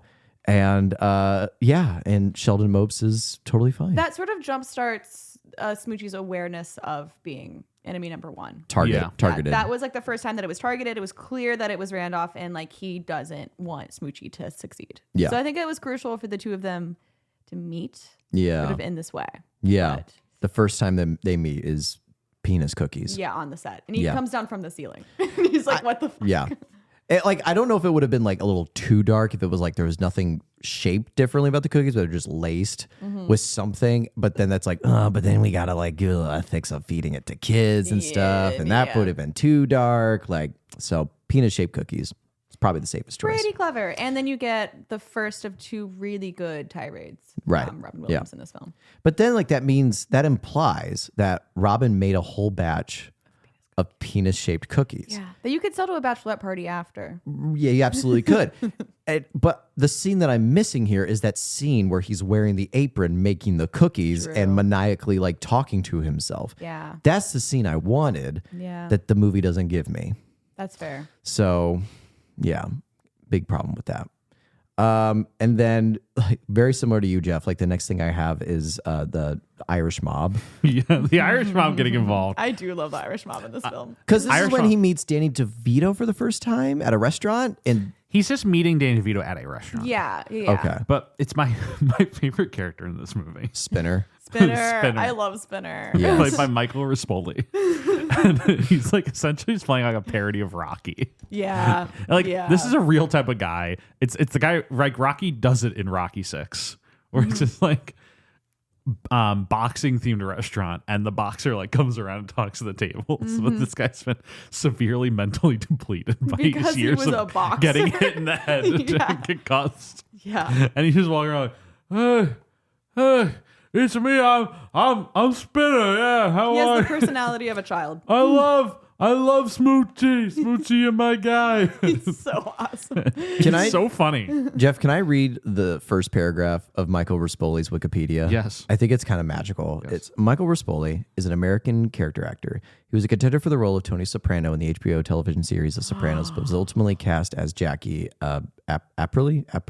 I don't know. A recurring character in the show's first season. Rispoli reunited with Sopranos co-star James Gandolfini in the 2009 thriller The Taking of Pelham 123. Oh, which I know you both have seen. Yes. I just love that is the paragraph. Yes. Yeah. That is it. This So, guy loves mob movies. He in loves New York City. second generation Italian American. Yeah. Raised in New York. I'm hitting up the his Wikipedia right now. Let's see how many of these titles reference New York City. Very good. I wouldn't. Not a lot, but he is very seemingly in a lot of mob movies. Yes. He's one of those guys. Black Irish, Made in Brooklyn, Yonkers Joe, Taking a Pelham 123, The Last Godfather, Union Square, Empire State, Oh my god. Literally the only thing. Rob the Mob, He was like, if it's not broke, don't fix it. All's I Well know in what New I'm doing York, here. The Alto Knights. Can I read the names of his roles from 99 onwards a little bit? please. Because it's really funny. It's Joey T, John Leone, Buddy Vasallo, Henry Taylor, Russo, Al DeMarco, Spinner Dunn, Death of Smoochy, Boca, Baba, Russ, Coroner, Max Kendrill, Jack, Joey, Dominic Siaka, Dominic Sciacca. Jack, Mickey, John Johnson, Big Joe, Terrence, Tony V, Nick, Sala, Canson, Tony, Frank Greek, Tony Trotta, Sal, Al, Nick DeMio, if it's not broke, don't fix it. Detective Dabrowski. Ray Ferguson. I'm going to keep going. He is so funny in this movie. He is very, It's just very like- funny in this film. Mind of a child like is just getting devastated by years of boxing. Yeah. It's such a clever bit. He's like just trotted out by his Irish mob family. But they love him. They They love all him. love it. Like, it is a very sincere character. Yes. It's the most. Yeah. It's the only sincere character in this whole Yeah. film. And they Yeah. basically they convince Smoochy to put him on the show. Intimidating. They but intimidate him. Yeah. I think the idea is that they didn't want him bothering everyone at the restaurant Yeah. anymore. Which is really funny. They get him That's a job true. on the show. Yeah. And he plays like the safari guy who hits the cowbell in the band. Really And he's offbeat. completely offbeat. He's like, oh, Well, that hitting a was cowbell. fun and awkward. Hey kids, that was fun and awkward. He is so good at rolling with it. Yeah. There's some growing pains, but I like to think that he did eventually make him He home for figured it himself out. in the show. No, he did. Till he got plays shot. Smoochy later. He does get shot in the head. Oh, it's so heartbreaking. Like I really hurt when he died. And once I realized that's what was about to happen, I was like, no. no, No. you can't kill Spinner. can't. No. They can't. It's one of those movies where it's very like sometimes it's really satisfying to say a person gets shot in a movie. Like, yeah, Is it Jeff? Yeah, Jeff? Moochie gets executed. I hit Stuart with one of the all timers yesterday, which is like describing the plot of the third Planet of the Apes movie, Escape from the Planet of the Apes. And Morgan, right. have you ever seen the original Planet of the Apes movies? Like the ones from the 70s? Yeah. Not since I was Okay. young. Yeah. I think So- when I worked at a Blockbuster, I threw them on, but I So wasn't. I'm going to give you the pitch of Escape from the Planet of the Apes, and then I'm going to ask you how you think the movie ends. Okay. Hit me. So Escape from the Planet of the Apes is after the second Planet of the Apes movie, which the Planet of the Apes gets destroyed at the end of the movie, is gone. Did not know that. Three of them, No idea. three of the apes, Zira, Cornelius, and the third one. I can't remember who it is. There's always the third one. They were in a ship and they escaped the Planet of the Apes right before, hence the title. Good for them. And they travel through a wormhole in time back to 1970s Los Angeles. Ooh. And they land in LA and they become like local celebrities as talking apes from the future. And like they meet the president and everybody loves them and they're appearing on talk shows. Okay, vibe. It's a wonderful movie. How do you think it ends? Hollywood consumes them. One of them becomes a coke addict. The other one's homeless. And the third one kept their heart. And, they ended up making the future a better place. They get shot by the LAPD. All three of the apes get shot by the LAPD. This is a disaster. In a shootout at an abandoned boatyard. Oh my Oh, god. that's probably what would have happened, though. It's just so funny. That's so It's so funny to tell people. Yeah, the third Planet of the Apes movie, they get executed by the LAPD. It's like such a crazy thing to say. Damn it. Damn, fucked up. But similar energy to this. Where you're like, yeah, Moochie gets executed by the mob. He does. Yep. Poor Moochie. But yeah, so that So Spinner is now part of the show. Spinner's not part of the show. Yep. The penis thing happened. The penis cookie. Yep. And this is when Robin decides he has to take down Smoochy. He's got to die? For good. He's got to take him Yeah, down we for can't good. just get him off the air. He's got to die. Yeah. And so, Or I mean, first he actually does try to take him off the air one more time. Robin deploys what he is best at: impressions and voices and character bits. But his disguise is This guy's just horrendous. terrible. He's playing like a So a bad. Scottish limo driver. And the Yeah. accent comes in and out, which I know is intentional, but Yeah. it's also just really funny. What a character! He's playing like Munster McClunky or something like that. I'll take you to the show. Munson McClunk. It's something like that. Right? Yeah, no, it's good. Because he says his name later, like, oh, the driver McClunky. I'm like, oh my god, that really is what Yeah, the name that's is. what my they God. presented. And he takes him to like one of those like silos where all the salt and like the road construction vehicles are kept. Yeah. And It's just Smoochy so is funny to think about the Nazis meeting there. Smoochie's in the full Smoochy costume, convinced that this is where the kids are being. He's like, I've never performed in a construction silo before. And he goes out and there's Smoochy. a like spotlight blasting in his eyes. He can't see anything. And he's walking into the he's like performing. He's like, I can't see any of you. I'd like to hear. It's hard. Can we turn the spotlight off and get the house lights on? The house lights go on. And it's a room of Nazis. And a massive swastika unfurls behind Smoochy. And they all get out and they start They like start saying, Heil Smoochy. Heil Smoochy. It is And the then it's funniest reveal. raided by You're the like, FBI. Yeah, immediately, which would not happen these days. Yeah. My first thought was like, why don't we have this anymore? Where the FBI raids Nazi. Yeah, Right. It's Nazi parades where Because now they hold court in the White House, Morgan. That's true. the sudden cut to the headline. Like a headline, Smoochy busted at Nazi rally. Yes. It's so funny. Front of the newspaper. Yeah, Yeah. it's just like imagine if it was like Barney's found at Nazi rally. Like it'd be crazy. crazy. would be. And we would still elect him president. Mr. Rogers found attending neo-Nazi rally. Oh my God. I can't even picture it. I refuse to imagine that. You know, at Charlottesville, there were some good people on both sides. I'm sorry. But Robin has succeeded at his goal, and Smoochy is taken off the air due to his anti-Semitic associations. I think at one point he says, "Everyone thinks I'm an anti-Smoochieist." Can't even say it. Oh man. Catherine Keener's fully he says like, you're done. The exact Yeah. friend doesn't believe him. The frenzy of anti-Smoochieism is Yep. the word he uses. He's like becomes a pariah, much like Robin. Yep. Yeah. Yep. How does he get back in the air? I'm forgetting. I watched this movie this Robin morning. comes over to Catherine Keener's place. Reveals that they were in a relationship with each other. Yes. And Yes. that's when you get the first hint of her being a kid's host groupie. Yes. Which is such a funny idea. It's really good. And he says something about like something, yeah, when Smoochy and I were in the car. And that's when Catherine Keener's like, wait a minute. Because when they were in the car, Smoochy was so nice to him. Yes. I was like, ouch, this hurts even more because he was really talented. What happened was really unfortunate. Yeah, he's actually kind of like defending Rainbow Randolph for a little He's bit. like, don't It's you want to kill him? And he's like, don't you want to just strangle him and like ruin his life? Like, no, I hope he's doing well and getting the help he needs. So sincere. Yeah. But then Catherine Keener like catches on to it and is like, wait a minute. Like Sheldon was telling the truth. You did set him up for that.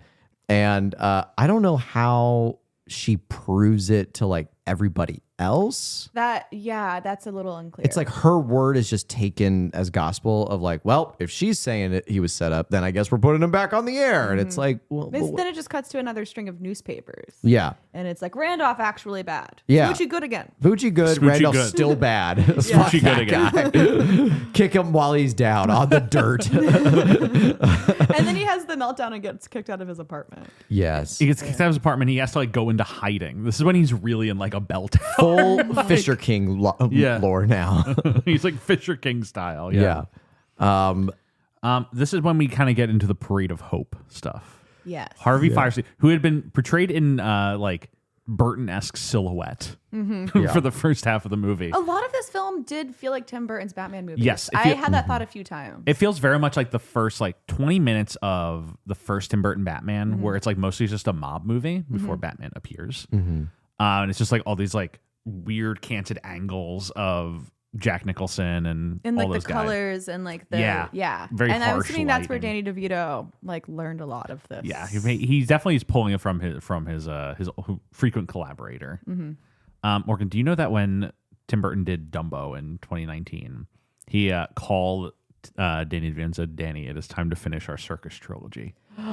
That's fun. I guess That's it's the cute. third movie he's played a ringmaster. Yeah. Oh, that's cute. Actually, He's That played a makes sense. ringmaster for 3 times for Tim Burton. Wow, this is a disaster. That is a quote from. It's a quote from Alan Arkin in the 2019 Dumbo. Wow, this is a disaster. Yeah. As like the I actually haven't seen it, but Performing in front of a green Alan screen. Arkin is essentially like fully asleep on screen.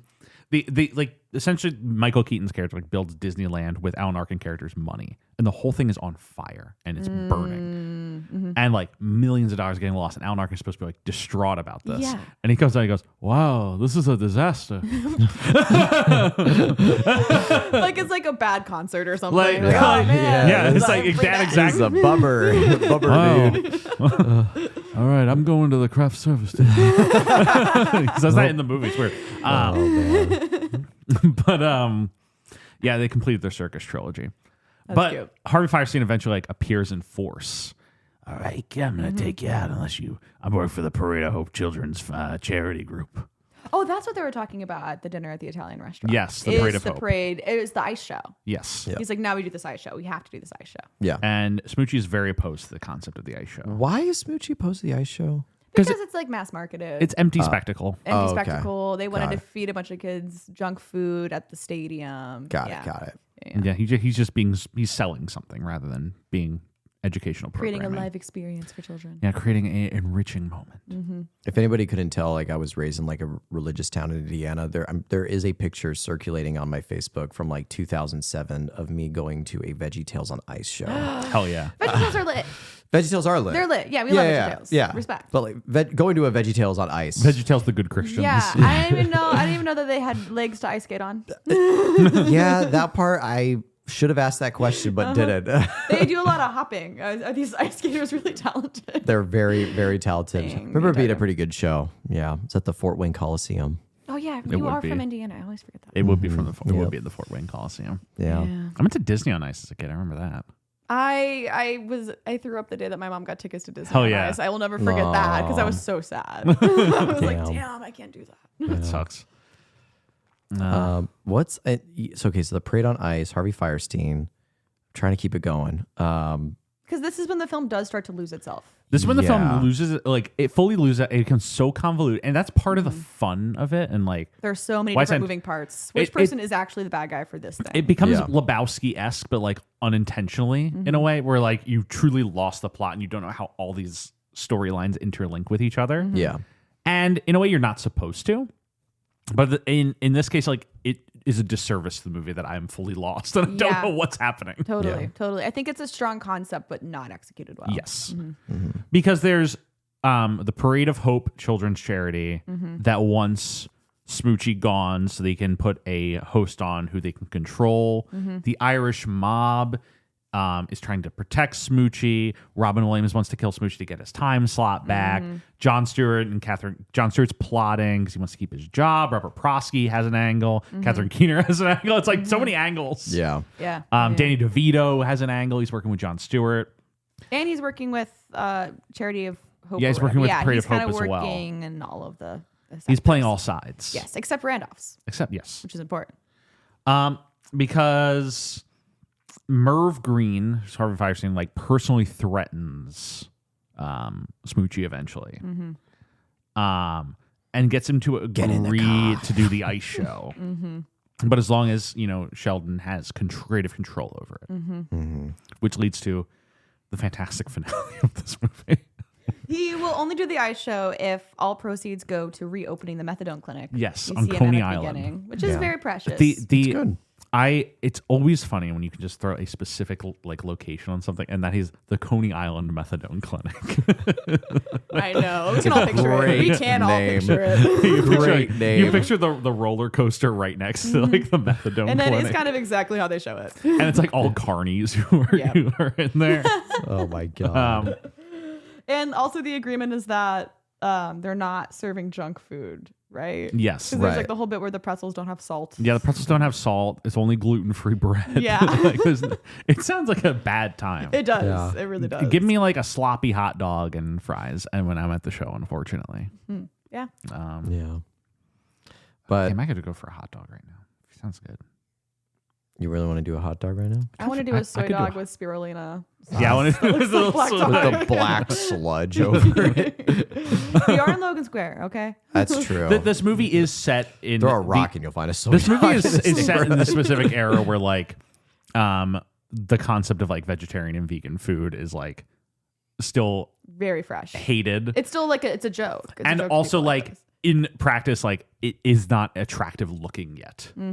Like we now exist in a period where you can order an Impossible Burger and it looks like a burger. Yeah. Like it fundamentally looks like the exact same thing. Or like you can get a like tofurkey hot dog that is actually almost better than a real hot dog. Yeah. We're not in that time yet. Like now a soy dog looks like poop. It does. And you put and then you tar put on top. shit on top. It looks like poop. You put shit on top. Yeah, yes. And then you eat it. My favorite part of this conversation is so like my partner's vegan, my family full like farmland Indiana. That's where I'm from. I that, get it. That is like full meat all on the table. And every time we've ever had to go to like a Thanksgiving or Christmas, it's like, we'll make our own vegan macaroni and cheese. That's what you or do. something. That's what you do. You gotta. Yeah. Well, the dish we're gonna bring is gonna be the vegan dish. So now like whenever I go to family outings, I've been branded as the one who brings the vegan food from Chicago. Someone has to do it. Works in the Someone has to film do it. industry. When I was in high school, Big Dairy, you know Fair Oaks Farm. Oh yeah. And that swooped my home county, and I know a lot of people who lost their family farms. So I was really pissed off. I was Yep. like, all my friends just lost their family farms. Yep. I hate Big Dairy. I'm vegan now. Yep. And I lived in a town of 5,000 people in Indiana. So I was insufferable. Yeah. I was the worst Oh, person. God. I moved to Chicago, got a job at the Chicago Diner. I was like full vegan mode. And then when I was 22, I snapped in the other direction really hard. Oh no. And I need you to know that I'm making a pot roast tonight. That's going to be the Yes. most anti-vegan thing you could ever imagine. Yes. Incredible pot roast. But yeah, I hear you. I was that person in Indiana. I like to think I'm like vegetarian by committee at some Yes, point. yeah. Our fridge is basically non-dairy because I just got so tired of getting like regular butter and plant butter. And I'm like, this is stupid. The butter Also, compartment's plant not that big. butter's awesome. It's good. It Yeah. tastes fine. It does the job. The differentiator is just like margarine and salt. Like that's really all you need, and you're good. Like oat milk, whole milk. Who has room for 2 gallons of milk in their fridge? Yeah. It's like, just stop it. Just get 1 milk. We're fine with oat milk. Who drinks milk anymore? They're becoming an accidental vegan. It's so funny. And now you have 1 sip of milk, you're going to break out. Yeah, like that was absolutely. the big thing when I like was vegan, then vegetarian, and then back to eating meat and cheese. My skin looked like shit. There was like a year-long period where my skin looked like shit, and it's like I'm still gonna eat the dairy. Yeah. But Yeah. your body changes. For me, it's cheese. Cheese is really hard to do fake because it just doesn't melt the it same doesn't way. melt the It same. doesn't melt the same, and so I like that. We do have like a lot of cheese, plant, and then regular cheese. Just yeah. And it doesn't hit when it's 2 a.m. and you want to eat it out of the bag the same. Say yeah. You know, you can't do that with vegan cheese. Yeah. You just got to go in something. Have you been to the restaurant? I'm trying to think. Well, it's like just down Diversity, like Kitchen Kitchen 17. 17, they're closing. What? Isn't that sad? The only place that did vegan deep dish. That's gonna break Angelica's heart. Yeah, they're closing like, I think this week. I would go soon. Oh, really? Yeah. Okay. Well, I think I just found out our dinner plans tonight. Yeah, I'm so sorry. Damn, that sucks. Yeah. They had like multiple like rooms in that space because they have the Yeah, they bar have and they have the venue. the venue. Yeah, I found out they were closing on Facebook because I was a part of these like DIY music things. And they were like, we have to cancel all of our events here. Here are other places you can book at who are like taking our shows. Yeah. It's like about as sad as when the Birdcage closed up north too. That was another really tragic one. Mm-hmm. Guys, go to your local stores. Stop going to the big chains. Yeah. Shop at local mom and pops. Please do. Like boycott Starbucks, boycott Target. Like okay, Boycott everything. Boycott everything. All right. So we're Smoochy on ice. This is honestly on brand. We're having a very Smoochy-esque conversation. That is a very Smoochy-esque conversation. Yeah. So yes, we're at the finale of this movie. They just finished a show in the studio, and this is where they reveal that Smoochy has a cousin named Moochie. And so Smoochy, it's very clear, he's the purple rhino. Moochie, burgundy rhino. Yeah, Smoochy's fuchsia. Fuchsia, sorry. You're right. Yes. Fuchsia. Yeah, Moochie is burgundy. Maroon? Well, They say fuchsia. There is a line where the person's like, he's the fuchsia rhino. This Yeah. guy's burgundy. Burgundy. They whack Moochie. Yeah, they whack Moochie. They Yeah. whack the wrong rhino because Smoochy is making sweet love to the producer. yes. It's true. In the full costume. Which And is funny. she has to pull his feet Yeah, you like you off. can It's really funny. It's like a silhouetted love scene. And She's like this pulling off removal his clothing, costume. which is always like good in a movie. It's always Yeah. sexy. Except he's in the full rhino costume. So it's like pulling off yanks like his the big horns rhino are feet flying. Meanwhile, Moochie gets whacked by the Charity of Hope, Parade of Oh, he Hope. has like one moment where he thinks he's in a boxing Yeah. fight and then he gets shot. Yeah, he gets shot in the head. Yeah. The cut from him like being dumped off in Chinatown to the silhouette of the rhino is on the ground is very so funny. Mm-hmm. And then it cuts to Harvey Firestein's like boredom. It's like, what do you mean you killed the wrong rhino? I was actually like cracking up laughing at this scene. This is like Harvey Firestein's killing it. This is like the one like really good joke in the movie where it's like he was in the rhino costume. It's like that way like Smoochie's in the purple like the fuchsia. It's like it was burgundy. Dumb criminals whacking the wrong guy. Always Always funny. funny. Always Always funny. hits. Yep. And I feel like this is where the film starts to pull itself back together Yes. again. Is like after the assassination, the misstep. Yeah. And then they start going into the Because ice this is like the mob does the research and they find out Harvey Firestein is and so on. They cut his head off with an axe. It's so funny. You don't have to worry about him anymore. And Smoochie's like, I don't know how I feel about this. Their Not getting allies, around it. their allies rapidly depleting. John Stewart and Danny DeVito have to turn to the only guy who they can still get, which is like a meth head, No, heroin addict. heroin addict, Former clown. What's his name? Like Bugsy. Bugsy. The full name I don't remember, but I know it's ridiculous. It's Buggy Ding Dong. Bucky Ding Dong. Buggy Ding Dong, played by Vincent Schiavelli, who looks crazy. Yeah. He's a very that's where I saw him recently. It's Fast Times at Ridgemont High. He's also played Organ Grinder in Batman Returns. Very good. He looks like Organ Grinder. Buggy Ding Dong and Organ Grinder. What a career. What a resume. He plays Buggy Ding Dong, and they hire him to assassinate Smoochy. Yep. I like that basically his assassination play it's very like Manchurian Candidate parallax view. Like it feels like a 70s conspiracy thriller where he's in the rafters above the performance. Yep. Like Yeah, gearing up. nodding off. Yeah, you have to shoot, he's sleeping because he's On heroin. He's on heroin. You switch the samples. Like this feels like the end of the Manchurian Candidate when they're assassinating the president, except it's Smoochy. It's Smoochie on ice. Yeah. But before Smoochy on ice, Robin Williams shows back up and attempts to just kill Smoochy with At a his gun. apartment. At his apartment with a gun. And Smoochy kills him with kindness. And Robin is convinced. Robin like gone for large swaths of this movie. Well, no, Yep.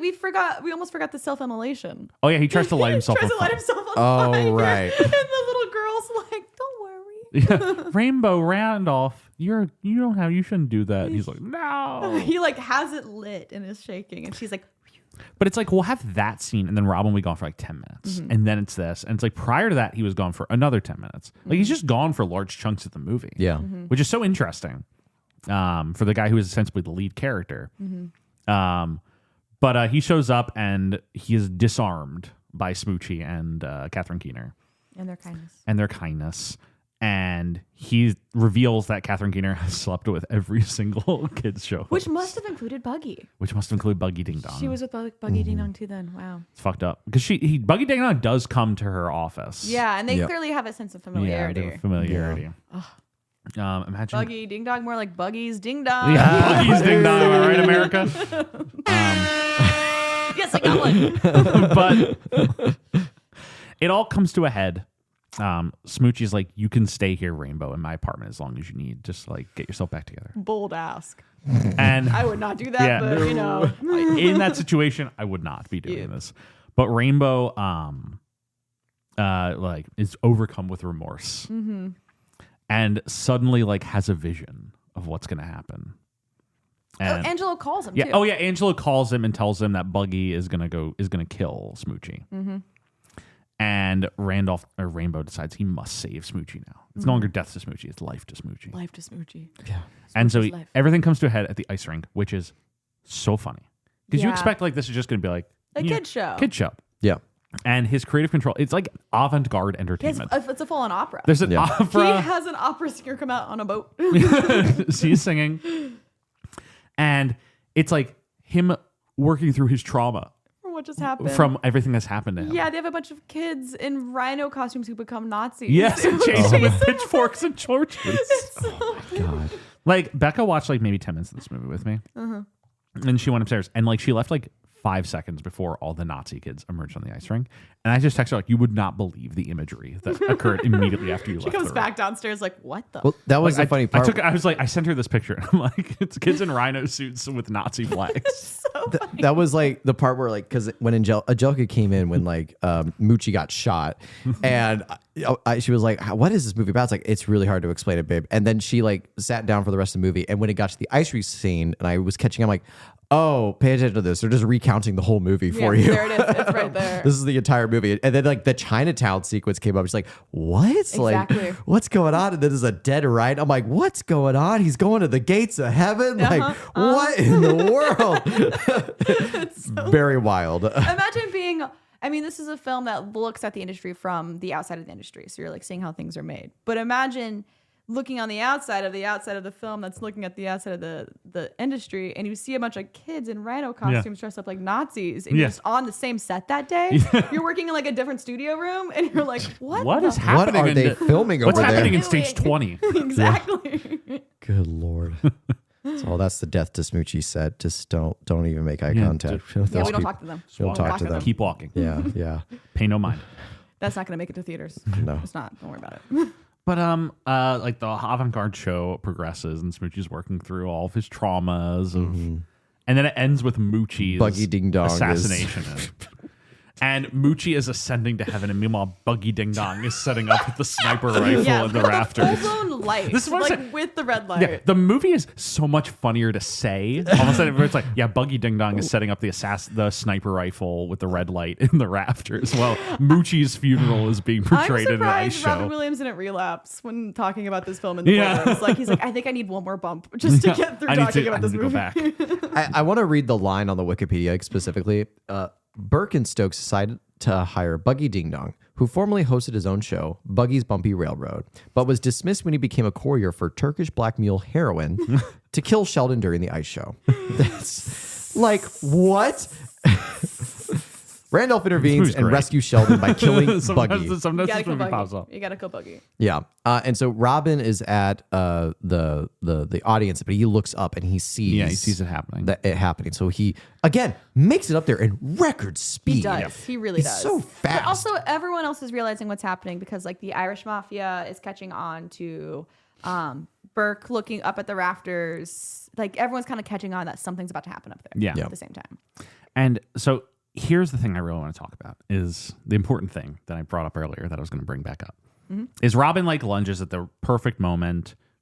Buggy Ding Dong sniper goes through Smoochy's horn, but Pops the red off. I keep forgetting his fucking name. Mopes, Sheldon Mopes is unharmed. Smoochy is a little damaged, but Yeah. Mopes That's a is good fine. way. You have to Yeah, differentiate. you have to differentiate the two people. And Robin fights with Buggy Nobody Ding Dong cared at where the it top was for a until little I bit. put on the mask. And then Buggy Ding Dong falls to his death in a hilarious green screen. It's so funny. And he I've never been to Venice. he looks at the camera and says, I never saw Venice, and falls to his ground and dies. Yeah. And it's I never saw Venice thing that I want to bring up. Because he says, I never saw Venice. And immediately I'm like, oh, I've heard that before. And I'm like, where have I heard that before? And I Google, I've never saw Venice. And in the Simpsons movie, there's like a shot of a guy when they put the dome. Have we seen the Simpsons movie? Yeah, it's been. They put the years. dome over Springfield. Yeah. And there's like one guy who's like right on the edge. Yeah, and I he do can remember choose this. between being outside the dome or in the He's dome. like, and he's like, in, out. I'm the only one who knows, but then I'm separated from everyone I know. In, out, in. And he's like, I never saw Venice, and then he gets crushed by the dome.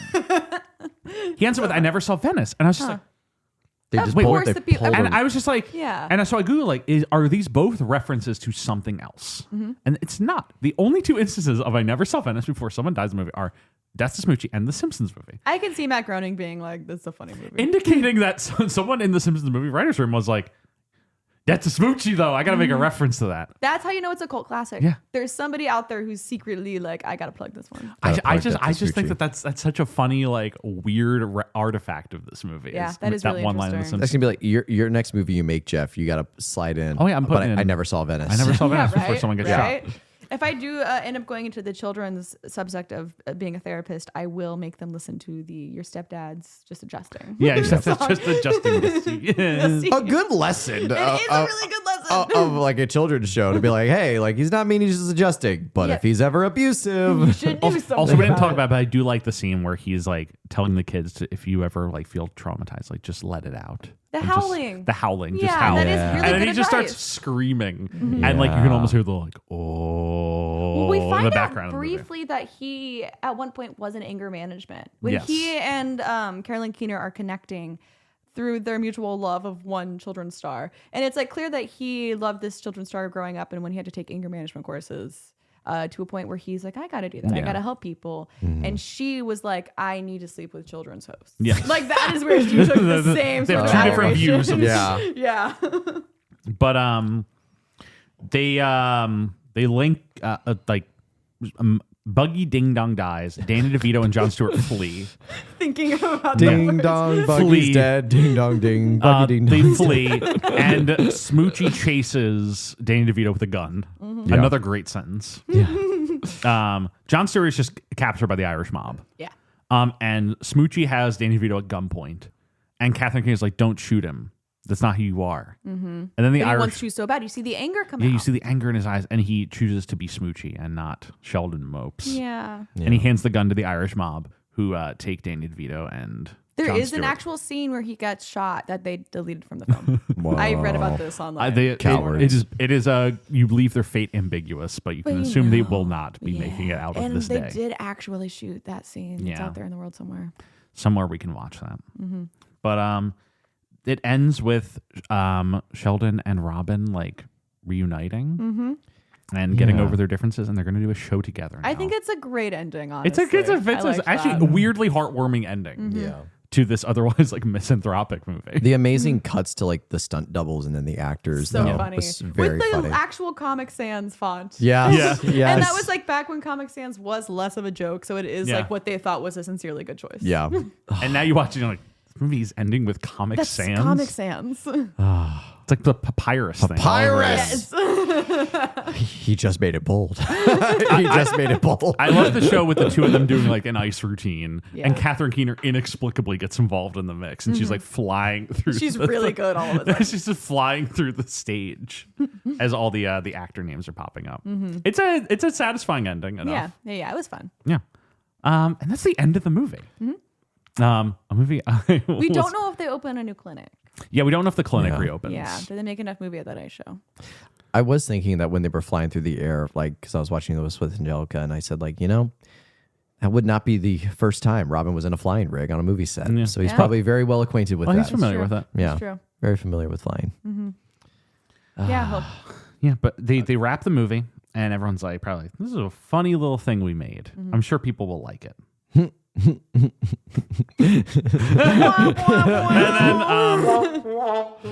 then it comes out, makes $8 million. Cost $50 million to make. Massive money loser. $42 million under budget. what do you think cost the most out of that 50 mil? The salaries. Yeah, that's what it was. Yeah. But I mean, it's also like big production. There's a big Yeah, set. but Yeah. I'm thinking like the costuming is pretty well There's done. like in a this film. full shootout with hundreds of extras at a ice rink Yeah, sequence. that's Yeah. true. That's true. that's expensive. Yeah. Lots of sets. Like, you got to think, like, the finale where they're roller skating and flying, that's its own set. Yeah. Then the ice rink, and then all the of the children's extras set. that need costumed. Yeah. Yeah. And then Roger Ebert sees the movie for the Chicago Sun-Times and writes, only enormously talented people could have made Death to Smoochy. Those with lesser gifts would have lacked the nerve to make a film so bad, so miscalculated, so lacking any connection with any possible audience. Such a scathing. To make a film this awful, you have to have enormous ambition and confidence and dream big dreams. Devastating. I know. And he named I it read it. I was like, girl, you are having a bad day. the worst You're film having a of the year. bad day. It's Yeah. not that bad. He named it the worst film of the year. Roger Ebert, I will say, like, it's particular to Robin, I'm sure, but I'm sure he's like this with other particular actors too. Is like there are certain actors that he is like, I think, a little bit harsher on. Like, I think it's like a sort of sense of like initial judgment, where it's like once he's seen like your first like 2 movies, he kind of makes like a judgment call about you. So when you do a really good movie, like he will praise it and he'll say like, yeah, that was really good or whatever. But if you do something like remotely bad, because he's written like some really scathing reviews about like pretty lukewarm Robin movies, Yeah. I would say. Like even movies that Jeff, I think you and I were both like, it was fine. And then Roger Ebert enters the fray. And it's like, this movie sucked. Robin should never act ever again. I'm like, whoa, dude. What happened there? Like, What happened? it got to the point where like Roger Ebert even like wrote like after one of Robin's like good movies, he wrote him a letter saying like, this was really good, and I'm sorry I was a little too harsh on one of my reviews for your last movie. Like he even wrote a letter. Yeah, saying he wrote an that. apology. He Yeah, an knew. apology letter. Like he knew. The early notes app. Yeah. I fucked Man. up. Yes, sorry about that. Yeah. Put it in the mail and send it off. This is why we have to stop giving any sort of power to individual critics. Like, there have to be more people who are like who the public is turning to. I mean, I guess now we have Rotten Tomatoes, and there is, if this film came out in the Rotten Tomatoes era of film criticism, I think it would have a better response. I think things would go well. It's early Rotten Tomatoes when this comes out. Okay. Because it winds up with I just accidentally completely closed the page. It winds up with a 42%. 42. Okay. So it's not like Not like rotten. it's not like but it's not, I mean it's rotten, It's but rotten, it's not like but it's not rotten. like- I'm kind of like against the Rotten Tomato score thing in general because all it does is just a catalog of what it claims are positive and negative reviews. Yeah, it's not like a consensus. Right. It's just That's true. the percentage of good versus bad. Right, Yeah, which that's then true. begs It's a very the question. binary It's like, way of Yeah. looking. yeah, they have to look at a review and be like, is this positive or negative? I think it's why, positive. It's why I And like it's the idea Yeah. of there being like an economy of critics because you can find people who have similar like Taste to you. taste to you, and then you're like, okay, this guy, if he liked this movie, I like the movie similar to him. I will probably like this movie. Yeah, I guess Letterboxd is what made that the most accessible. Yes. Is being like, I follow these people. Yes. I know we have similar taste. And What you are can they follow, into? and Letterboxd is nice because you can follow both your friends Yes. and professional critics and like kind of get a consensus view of what am I going to like this movie or should I watch this movie or hey, I didn't know this movie existed. Maybe I should check that out. Yeah. Or I can be like, oh, all of my friends don't get modern Ari Aster. Do they? Yeah. They don't understand him. Eddington, Yeah. Eddington good. I did good. Thank you. Eddington good. Exactly. Hi Stuart. Hi Stuart, how you doing? What? Hold on, Mama. Eddington was a movie. that I Eddington saw. good. I like Eddington. I like Eddington. Well, we really like our main my main thing to watch a movie is because really for one actor, and then they were only in 5 minutes of the movie. Yeah. It's okay. I'll tell you on air. I'll tell you off air. Anyways, yeah, the movie does bad and it gets bad reviews, It's, yeah. but it does develop a cult following. Kind of similarly in the way that we've talked about like Shakes the Clown, how like Shakes the Clown also like box office bomb, really bad reviews, also got like a kind of a good following. This movie, I do understand it more on how it gets a cult following because I see the things that the movie's trying to say about like the film and TV industry and like the negative like sort of the way it taints like pure and innocent things into becoming like sellouts and all that stuff. Like I see what the vision is going for, what Danny DeVito is trying to do. It's definitely not like fully successful at anything. Well, like I do find it amusing and with some fun evil insights. I think this movie yeah, like thought provoking. yeah. I think like towards like the second half of the movie, it just drowns in its own ideas. Yeah. Because you start with like the first half and I feel like it's got like 2, 3, like one really strong idea and 2 like not as strong, but still pretty solid ideas. And then by the midpoint of the movie, you're on like 7 different strings. And I'm like, okay, like now I don't even know like what's happening anymore in the movie. So, but I could still see why like people like will revisit this movie. It's fun. Also, like all of the parts that have created this film are things that I'm assuming you both like as well. Yeah. Danny DeVito, a thing I like in this world. I like Jon Stewart, a thing I like in I this like world. Danny DeVito. I like Jon Stewart. I like Robin Williams. Exactly. I generally like Edward Norton. Yeah. So like all of the parts are strong, even if like the whole piece isn't what Yes. it could have been. But I think it's just easy to turn back to and be like, I do enjoy those. It's like the Roger Ebert thing where he was just like, it takes enormously talented people to make a movie this bad. I'm like, yeah, it does say it's an enormously talented lineup. Yeah. And I would give it a 6 out of 10. 6 is a good number. Yeah, it's a good number. I It's like that. I Yeah. enjoyed it more than I didn't. But it's definitely a very flawed movie. But I had fun. Yeah, I love something that is very aware of its own shtick. Yes, So I would even give it a 6.5. I would up it. to you're getting that 0.5 little or- 0.5. in Yeah, there. yeah. It really loves its own shtick and it like doesn't back down. From Yeah. it. So Yeah. I respect that. Stuart, 5.5. that's not that far from a 6. Yeah. It sounds like you had fun. It sounds like you laughed out loud. The You LOL, the as the kid half said. I'm giving for that like whacking Moochie scene because I was like audibly like cackling in my living room watching that scene. I was like, that is so funny. Yeah. There were moments where I did like hack. I was like, oh my God. Yeah, Like, it was laughing. like, really good. Yeah, 5.5. Like, will I revisit it personally? Probably not. But the thing that Jeff and I say a lot on this podcast is we're very grateful for it because it does expose us to movies that we would have never have watched ever. I think this I would have probably watched this at some point because I probably would have just like been a psychotic and watched every Danny DeVito movie. fair. But that's acknowledging your psychosis a little bit, though. Yeah. Yeah, for the slightly more like well-adjusted, like I just don't know. I don't think there's a world where I would be like looking for this movie. I think on like one of my Today We Let the Tubi Talk days, if Yeah. you threw this one on, I wouldn't turn it off. Yeah, like if I'm like, I don't know, if I'm like a hotel and I flip on cable and I see Robin Williams as the clown, I'm like, maybe I'll buckle in for this. Like, I'm not sure. Otherwise, like I certainly would not have seeked this movie out. I don't think probably. So I'm glad that it like kind of landed in our lap. I'm glad to it kinda existed. see. Will I watch it again? Probably not intentionally, but maybe I'll catch it some other time. I don't think I will ever meet somebody who will say this is their favorite film. Yeah. Or this is even a top 4. I think I could possibly meet somebody like that, but I would have to search for them. Yeah. That's There's online. somewhere. I would have to This is hunt why we Letterboxd. need I would have to go to misconnections Letterboxd back in this world. and like go to Death by Smoochy and like sort by. Let's do. Let's just do it Let's right do now. it right now. The who, 5 who stars. out there loves this movie? We This should actually reach is out to them. important. I do want to like one of you guys to read like a 5-star Death to Smoochie review. I think that would be doing it very right now. good. We're on. Yeah. I didn't log Do I on, get watched it. Letterboxd? By I got back on it recently after years off, and I don't regret it. I'm thinking about it. Yeah. get back on. I was. Oh wait, here's the first 5-star I got review. off in 2021 and only got back on at the start of this year, so it's been almost a year back. Yeah. It's been really good for me. I have like a personal anxiety with anything that requires you to rate a lot of things. I don't rate. I just like or don't like. Really? I you don't do the just star log. reviews? I don't do the stars. I simply like heart or no heart, On and I Nov- think that's easier for me. Yeah. On November 21st, That's Chloe good. I like wrote, that mentality. I don't Yeah. know how, but this movie has become very important to me and is somehow influential on like a karmic soul level. Death to Smoochy and I are in the same cosmic wavelength, and if you want to know the real me, you can find me in the Smoochy labyrinth. Ooh. There's somebody who has reviewed it multiple times. Her name is Lizzie. I'm assuming it's a her. Rewatch multiple times. Criterion Collection released when Edward Norton beats you to death wearing a pink Rhino suit. ASMR, please. Loves this movie. Multiple 5-star and hearts.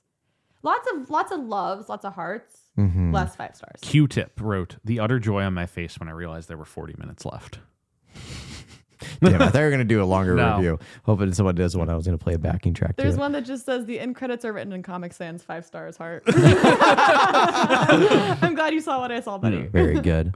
What does the pro version give you on Letterboxd? No ads. The ads are really obnoxious right now. Is it subscription or is it one-time payment? It's one time a year.